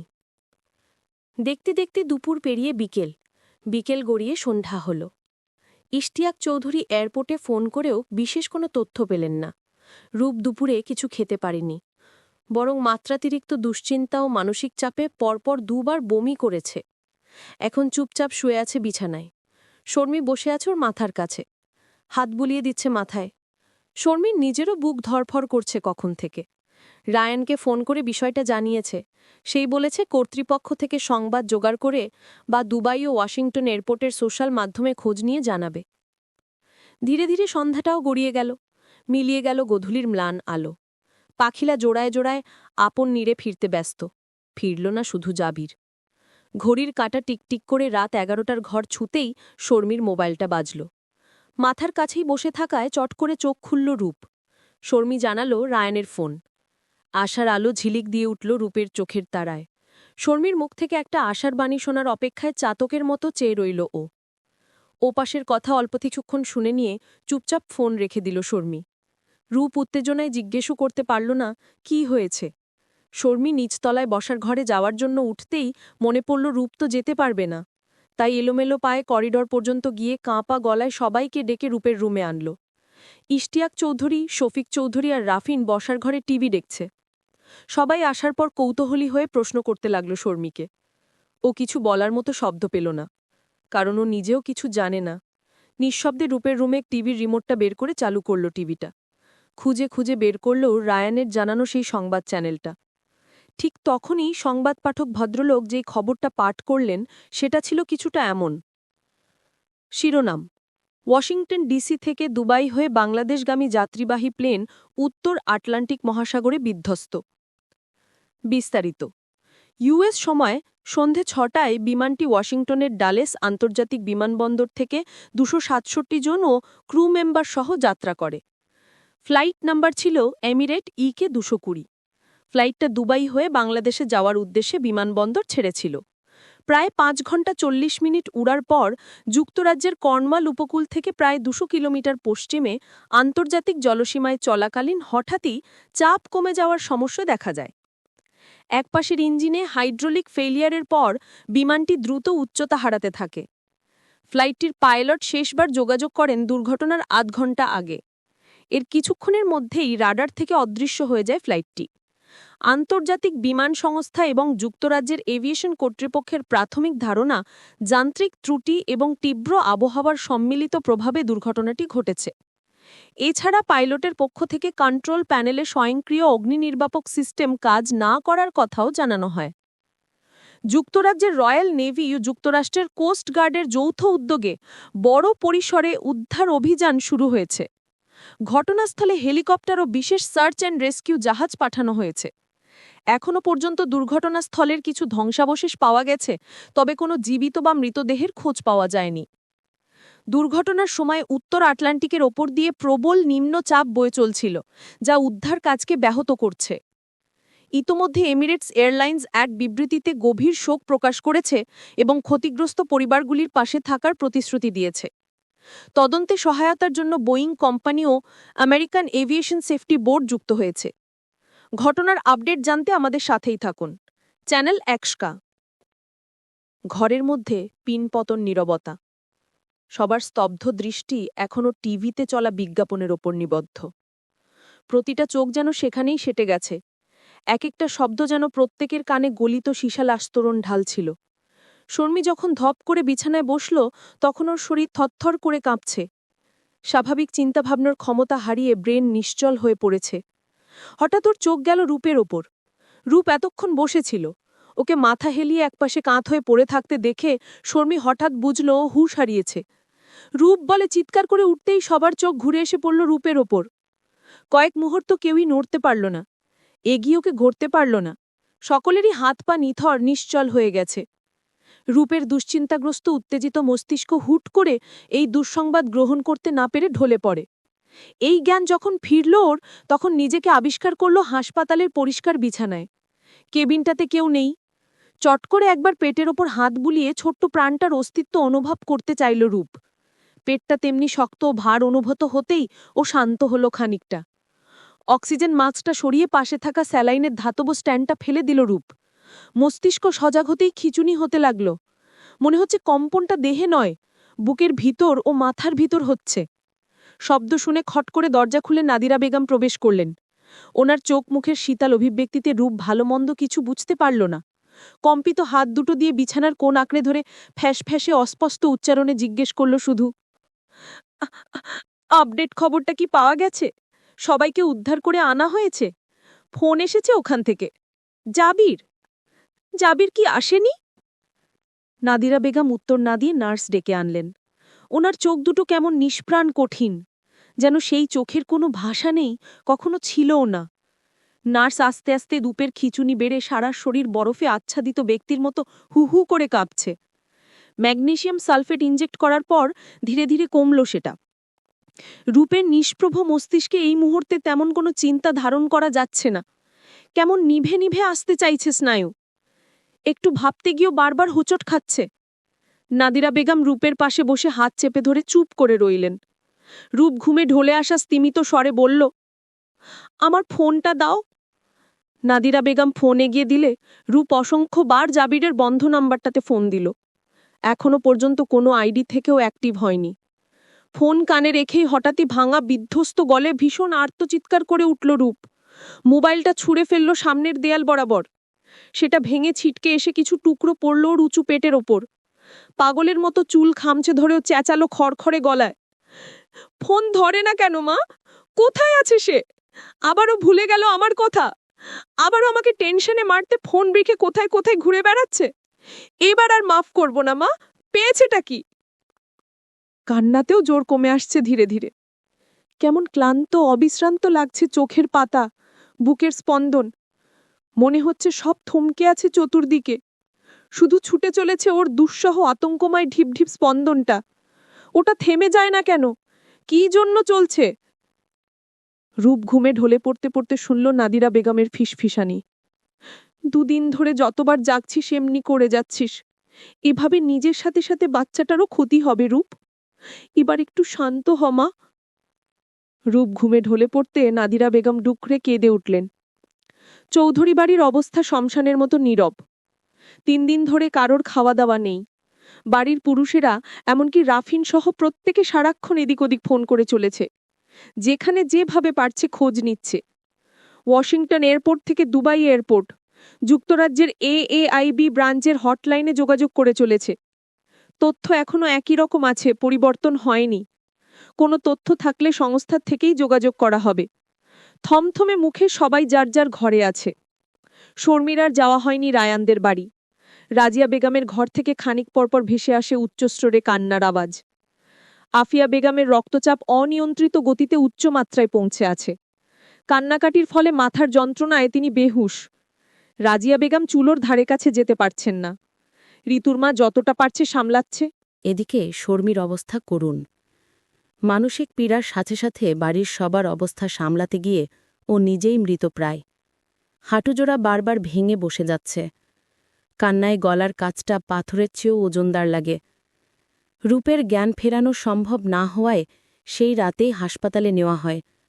মানসিক অবস্থা বিপর্যস্ত হওয়ার পাশাপাশি বড় ধরনের শক সহনশীল হয়নি অসুস্থ শরীরে। রাতেই হুঁশ ফিরেছিল ওর। চোখের সামনে জাবিরকে বসে থাকতে দেখে পাগলের মতো কেঁদে উঠেছিল। ছুটে জড়িয়ে ধরতে চাইতেই নার্সরা মিলে টেনে ধরে ওকে, কারণ কোথাও জাবির নেই। পরদিন ভোরেই নাদিরা বেগম আর কবির সাহেব পৌঁছান। সেই থেকে 3 দিন যাবৎ মেয়ের পাশে হাসপাতালে কাটাচ্ছেন তারা। এর মধ্যে চৌধুরী বাড়ি থেকে কেউ আসার অবস্থা নেই। শুধু শফিক সাহেব কয়েকবার এসে সঠিক চিকিৎসা নিশ্চিত করে গিয়েছেন। রাজিয়া বেগমও যেতে পারেননি, ওনার অবস্থা আরও বেগতিক। কেঁদে কেঁদে মাইগ্রেনের বাথায় প্রেশার ও ঘুমের ওষুধ একসাথে খেয়ে সারারাত ঘুমান। জেগে উঠলেই বুকের ভিতর কি ভীষণ জ্বলুনিতে ছাড়খাড় হতে চায় পিঞ্জরাস্থিটা। এই তো সেদিনও ওয়াশিংটন জর্জটাউন এরিয়ায় নিজের হোটেলের কামরায় শুয়ে শুয়ে ফোন করেছিল জাবির তার ছোট মার কাছে। বিবৃতি দিয়ে বলছিল সে কি কি কিনেছে নিজের অনাগত ছোট বাচ্চাটার জন্য। কি কি কেনা যায় আরও ধারণা চেয়েছে ওনার কাছে। তার কণ্ঠের চাপা উচ্ছ্বাসের ধ্বনি রাজিয়া বেগমকে কি পরিমাণ প্রশান্তি দিয়েছে বুঝাতে পারবেন না। প্রতিবার যখন নিজের সন্তানের কথা ভেবে জাদিরের চোখে মুখে স্বপ্ন স্বপ্ন ভাব ছড়িয়ে পড়ত, ওনার অন্তরটা শীতলতায় ছেয়ে যেত। ভাবতেন ছোটবেলা থেকে একাকিত্ব নিয়ে বড় হওয়া ছেলেটা আজ ভালোবাসার মানুষ ও নিজের ছোট অস্তিত্ব নিয়ে এত শান্তি পাচ্ছে। এর চেয়ে সুখকর বিষয় রাজিয়া বেগমের জন্য আর কি হতে পারে। এই তো সেদিনও অফিস থেকে ফিরে নিজের রুমে গেল। সেখান থেকে একটু পরই হনহন করে নেমে ওনার ঘরে এসে বাজখাই গলায় শাসালো ওনাকে। ছোট মা, তোমার বোনকে বলবে আমার বউবাচ্চা নিয়ে টানাকানিটা যেন বন্ধ করে। বাচ্চা হওয়ার জন্য বাবার বাড়িতে থাকতে হয় নাকি? আশ্চর্য! যদি থাকতেই হয় তাহলে বাচ্চার নিজের বাপের বাড়িতেই থাকা উচিত। নিজের বাপ দাদার আলিশান প্রাসাদ থাকতে ও অন্যের বাপের বাড়িতে জন্মাবে কেন?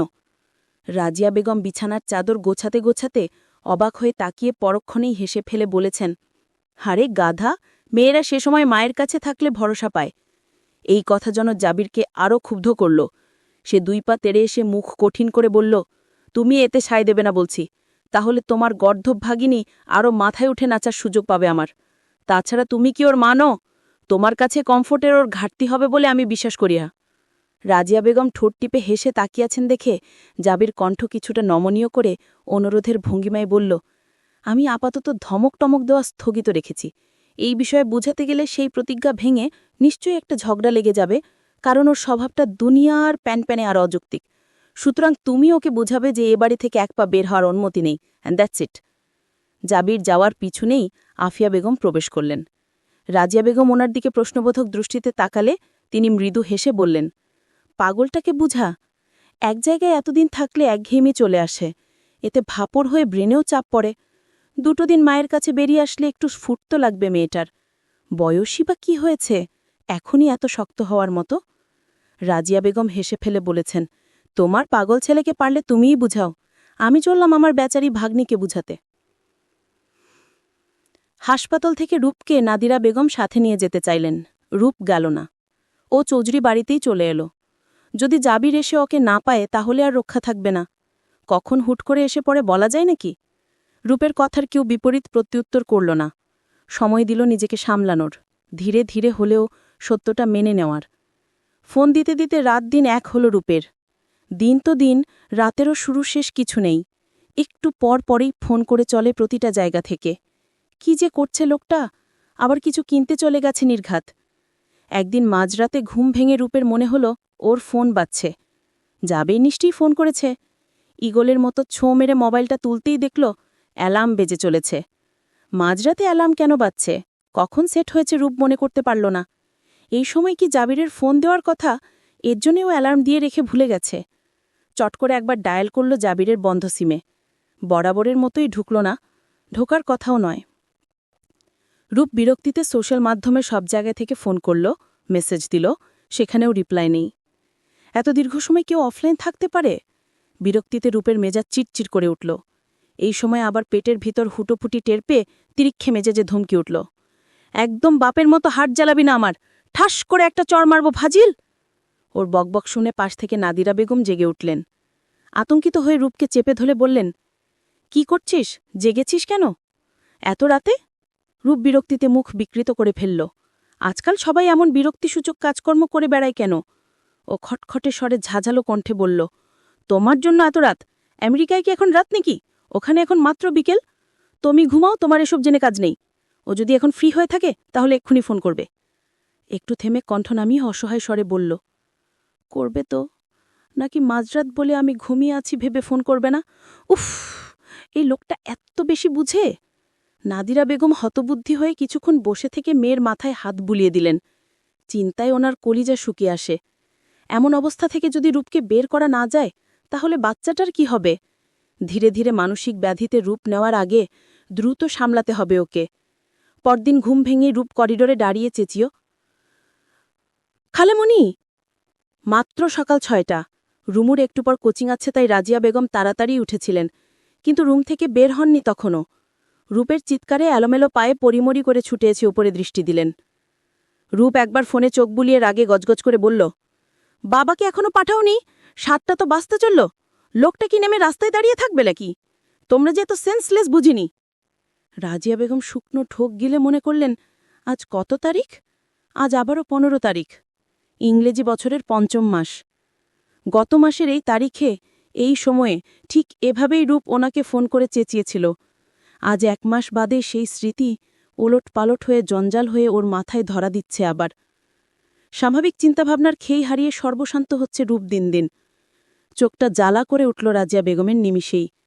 রুদ্ধ কণ্ঠে ঠেলে ওনার উচ্চারণ করার সাহস হল না, জাবির আর ফিরবে না রূপ? উনি বরং ফ্যাঁসফাঁসে গলায় বললেন, পাঠাচ্ছি। সেদিনের মতো আজও সারাটা দিন অপেক্ষায় অপেক্ষায় কাটাল রূপ। বিকেলে ছাদ বারান্দা থেকে চেঁচিয়ে মাজেদকে বলল, ড্রাইভার এই অবস্থা কেন? মাজেদ ভাই, উনি এসে আপনার চাকরির গলায় ছুরি ধরুক, সেটা না চাইলে পরিষ্কার করুন দ্রুত। মাজেদ বেচারা আমটামতা করে একটু হাসার চেষ্টা করল। রূপ বিরক্ত মুখে ঘরে এসে দেখল নাদিরা বেগম সন্ধ্যার নামাজ আদায় করছেন। রূপ কাবার্ডের দিকে এগিয়ে চেক করে দেখল সবকিছু জায়গা মতো গোছগাছ করা আছে কিনা। জাবিরের আবার অগোছালো অপরিপাটি জিনিসপত্র পছন্দ নয়। কিছু জিনিস রূপ নিজ হাতে গোছিয়ে অল্পতেই ক্লান্ত হয়ে গেল। নাদিরা বেগম উঠে ওর হাত ধরে টেনে বিছানায় বসালেন। সেই সকালে উঠেছিস, সন্ধ্যা পার হল, অথচ সারাদিনে একবার বিছানায় পিঠ ঠাকাসনি? এত অবুঝপনা করলে এই শরীরটা টিকবে রে মা, কেন এমন করছিস? রূপ খানিকক্ষণ হাঁ করে হাঁপিয়ে বুঝে আসা চোখে ও অবিশ্রান্ত ভগ্ন গলায় প্রশ্ন করল, সে আসবে না মা? নাদিরা বেগমের বুকে ঝড় উঠলেও তিনি নির্বিকার মুখে ওকে শুইয়ে দিলেন। মাথায় হাত বুলাতে নিমিষেই ঘুম মামল রূপের ক্লান্ত দুচোখের পাতায়। শুধু চোখই নয়, হৃদয়, মন, মস্তিষ্কের প্রতিটি ইঞ্চি ইঞ্চি ক্লান্ত, অবসাদগ্রস্ত। রাত নিঝুম হতেই গত 1 মাসের নিয়মের মতন আজও ঘুম ভেঙে গেল রূপের। ঘরময় নিকোষ অন্ধকার। মৃদু আলোর ডিম লাইটটা বন্ধ করে রাখে রূপ। আজকাল আলো সহ্য হতে চাচ্ছে না, অথচ জাবির বড্ড চেঁচাত, রাতে লাইটটা অন রাখবি? তোর হচ্ছে মিনিটে 13 বার উষ্টা খাওয়ার স্বভাব। কি জানি উষ্টাতে কী স্বাদ খুঁজে পেয়েছিস, ওটা না খেলে তোর দিনই কাটে না। প্রেগন্যান্সির পর থেকে তো সে এই ব্যাপারে আরও সতর্ক, বারবার হুমকি দিয়েছে। লাইট অন থাকছে, তবুও রাতে ঘুম ভাঙলে একা একা পাকনামি করে বিছানা থেকে নামলে খবর করে দিব, আমাকে ডাকবি চোখ খোলার আগেই। ঘুম ভাঙতেই অন্ধকারে বিছানা হাতড়ে জাবিরকে খুঁজল রূপ। আজও সে নেই। রূপের ভ্রু দুটা কুঁচকে এলো। লোকটা কি আজকাল এখানে ঘুমাচ্ছে না? এখনও কি পুরনো অভ্যাস মাফিক রূপের আগের রুমটাতে থাকছে? অন্ধকার হাতড়েই ভারী পেট নিয়ে বিছানা থেকে নামল রূপ।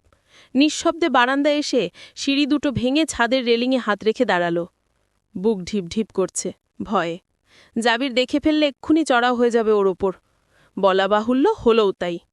একটা সেকেন্ড যেতে না যেতেই পিছন থেকে কর্কশ গলার ধমক ভেসে আসলো, তোকে বলেছিলাম না আমি না থাকলে ছাদে আসবি না? সকাল হোক, কালই আমি বারান্দার রেলিং টেনে ছাদ বন্ধ করছি। রূপ শুকনো ঢোক গিলে কাঁপা পায়ে পিছনে ঘুরল। চোখের দৃষ্টি হুট করে কেমন এলোমেলো হয়ে সামনেটা ধূসর হয়ে গেল। ও অন্ধকারে চোখ রেখেই মিনমিন করে উচ্চারণ করল, আপনি থাকলে আর আসব না এখানে। ওর বলা শব্দগুলো যেন মৃদু বাতাসের সাথে ভেসে উড়ে গেল কোনো দূর অজানায়। কারো কানে কি পৌঁছেছে বাক্যটা? 2 পায়ে গিয়ে আবার ঢোক গিলল রূপ। সবকিছু এমন শূন্য কেন? এই তো মাত্র কানের কাছে স্পষ্ট শুনল চিরচেনা গলার আওয়াজটা।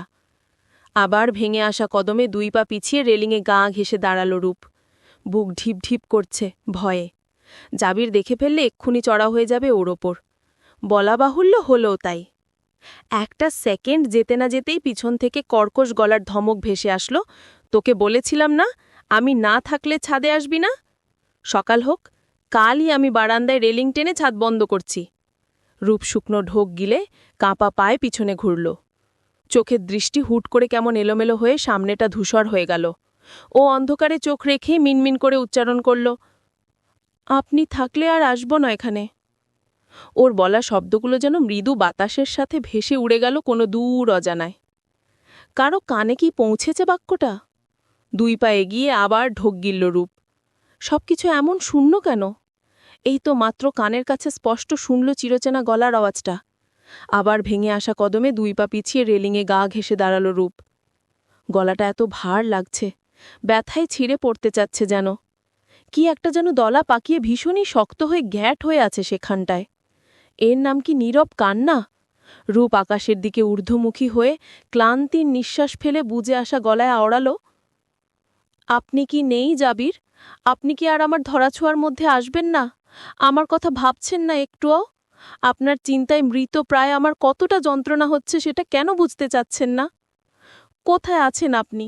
যেখানেই থাকুন একটা ফোন তো অন্তত করুন আমাকে। আমি আর পারছি না। আর কতদিন? আমার একটু খোঁজ নিন। নয়তো শুনুন, এই এক্ষুনি আমি এখান থেকে লাফিয়ে পড়ব আপনার বাচ্চা সহ। খুব না মায়া ওর জন্য আপনার? দুজনেই মরে যাব আমরা।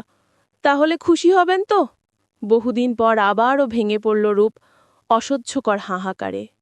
রেলিং ঘেঁষে বসে চিৎকার করে উঠল, জাবির! আপনি কি আমাকে ভালোবাসেন না? আমাকে কি মনে পড়ে না? আমার অমতে তো দেশ ছেড়ে গেলেন ঠিকই। এখন কোথায় লুকিয়ে আছেন একটু বলবেন? কেন এইভাবে কষ্ট দিচ্ছেন? আমার আর সহ্য হয় মা। আমাকে বাঁচতে দিবেন না? নির্দয় পাষণ্ড কোথাকার! রূপের আকাশ ফাটা আর্ত চিৎকারে গুমোট রাতের নিস্তব্ধ পরিবেশ ভেঙে খান থান হয়ে গেল।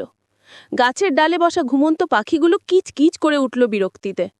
কোন মনুষ্য প্রাণী সারাদিনের মতো এই মাঝরাতেও শব্দদূষণ করে অতিষ্ঠ করছে ওদের? মনুষ্য জাত এত নির্দয় অমানবিক কেন? রাতের নির্জনতা বিদীর্ণ করে শরীরের সমস্ত শক্তি খিচে রূপ ডাকতে থাকল জাবিরের নাম ধরে।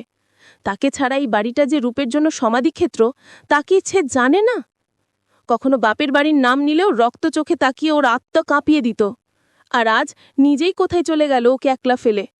নিজের বেলায় সব সঠিক, সব গ্রহণযোগ্য, এত স্বার্থপর সে। তন ফাটা চিৎকার করা কান্নায় গলার রগ মোটা হয়ে ফুলে উঠেছে রূপের।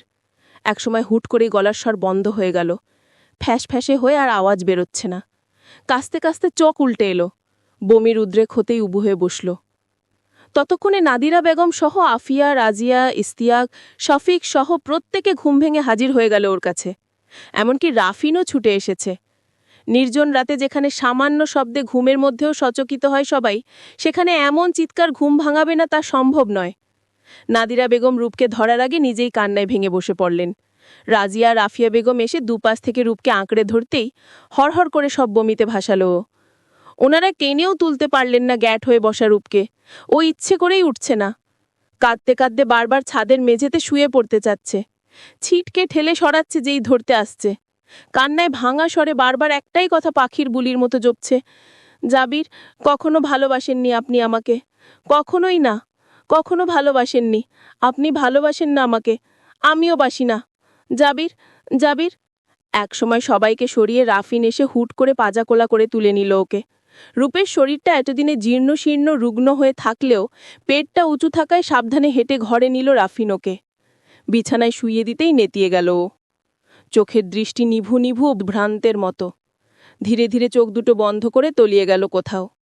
ঘরের মধ্যে পিনপতন নীরবতা। গুনগুনিনে শুধু কাঁদছেন 3 মা। রাজিয়া বেগমের গুনগুন বেড়ে সেটা হাউমাউতে রূপ নিল। ইস্তিয়াক চৌধুরী আর শাফিক চৌধুরী ভারী বুকে রুম ছেড়ে বেরিয়ে গেলেন। পুরুষের কান্না প্রকাশ্যে দেখাতে নেই। ওনাদের সাথে আবিদও বেরিয়ে গেছে। রুমু এক কোণে দাঁড়িয়ে মুখ চেপে কান্নার শব্দ রোধ করছে। অগতকে রাফিনকেই সামালতে হলো। সে রূপের পাশে বসেছিল। মৃদু আঁচে ধমকে উঠল সে, তোমরা ওটে পরিষ্কার করবে নাকি নিজেরাই পাগলের মতো আচরণ করে যাবে শুধু? নাদিরা বেগম পানি আর তোয়ালে এনে রূপের শরীরে বমি পরিষ্কার করলেন। আফিয়া বেগম আর রাজিয়া বেগম তেল এনে ঘষলেন ওর হাত পায়ের তালুতে। রাফিন কিছুক্ষণ রূপের ভেঙে আসা চেহারায় অটল চোখে তাকিয়ে বলল, সকালে ডাক্তার আনব। ওকে 24 ঘন্টা তত্ত্বাবধানে রাখতে হবে। এক মুহূর্ত নিঃসঙ্গ রাখা যাবে না। তারপর শক্ত চোখে সবার দিকে তাকিয়ে বলল, আর মিথ্যে প্রত্যাশা দিবে না কেউ ওকে। আফিয়া বেগম বললেন, কেউই দিচ্ছে না, ও নিজেই তো নিজের মতো ভেবে নিচ্ছে সব। রাফিন বলল, সত্যটা যেমন ও জানে তেমনি মেনেও নিয়েছে, কিন্তু ওর মস্তিষ্ক নিজেকে আঘাত দিতে নারাজ। তাই সে বারবার ধারণা তৈরি করছে যা সে জানে তা সত্য নয়। ক্ষীণ আশা তার নিউরনে ঢুকিয়ে দিচ্ছে প্রতিনিয়ত। সেসবের ফাঁকেই যখন একটু স্বাভাবিক চিন্তাধারা ফিরে আসে তখনই ভেঙে পড়ে ও। অথচ ওকে এটা মনে প্রাণে মস্তিষ্কের চেতনায় বিশ্বাস করাতে হবে যা সে জানে, যা পৃথিবীবাসী জানে তাই সত্য। রাফিনের কথায় কেউ পাল্টা কোনো প্রতিউত্তর করল না। কি বা বলবে? মিথ্যে তো বলেনি সে। এটাই অমোঘ সত্য, যা দুনিয়ার আনাচি কানাচে দুর্ঘটনার স্বীকৃতি পেয়ে ছড়িয়ে পড়েছে। উন্নত দেশের বড় বড় রেস্কিউ টিম, রেস্কিউ যান ও সামগ্রী সহ গণতি বিলম্বে উদ্ধার কাজ চালিয়ে একটা যাত্রীরও টিকিটই পায়নি সেখানে আর কিসের আশা? বরফের খাঁজে আটকে থাকা প্লেনের কিছু ধ্বংসাবশেষই দুর্ঘটনাটা ঘটার নিশ্চিত প্রমাণ দেয়। এই বিষয়ে কেউ আজকাল আর কথা বলতে চায় না, শুধু বিস্ময়ে অনুভূতি নিয়ে দীর্ঘশ্বাস ফেলে। চৌধুরী বাড়িতেও আজও কারো বিশ্বাস হতে চায় না এভাবে কেউ হারিয়ে যেতে পারে চিরতরে, অথচ বিশ্বাস না করারও বিকল্প উপায় নেই। অজস্র প্লেন দুর্ঘটনা, সড়ক দুর্ঘটনা, স্থলপথের দুর্ঘটনা ঘটে, সবই তো অবিশ্বাস্য, অথচ মানুষগুলো তো ঠিকই হারায়। এতে বিশ্বাস অবিশ্বাস দিয়ে তো কিছু আসে যায় না। চলবে। গল্পটি কেমন লাগলো? আপনার অনুভূতি আমাদের সাথে শেয়ার করতে কমেন্টে লিখুন। আরও নতুন গল্প পেতে চ্যানেলটি সাবস্ক্রাইব করুন। আপনাদের ভালোবাসাই আমাদের অনুপ্রেরণা।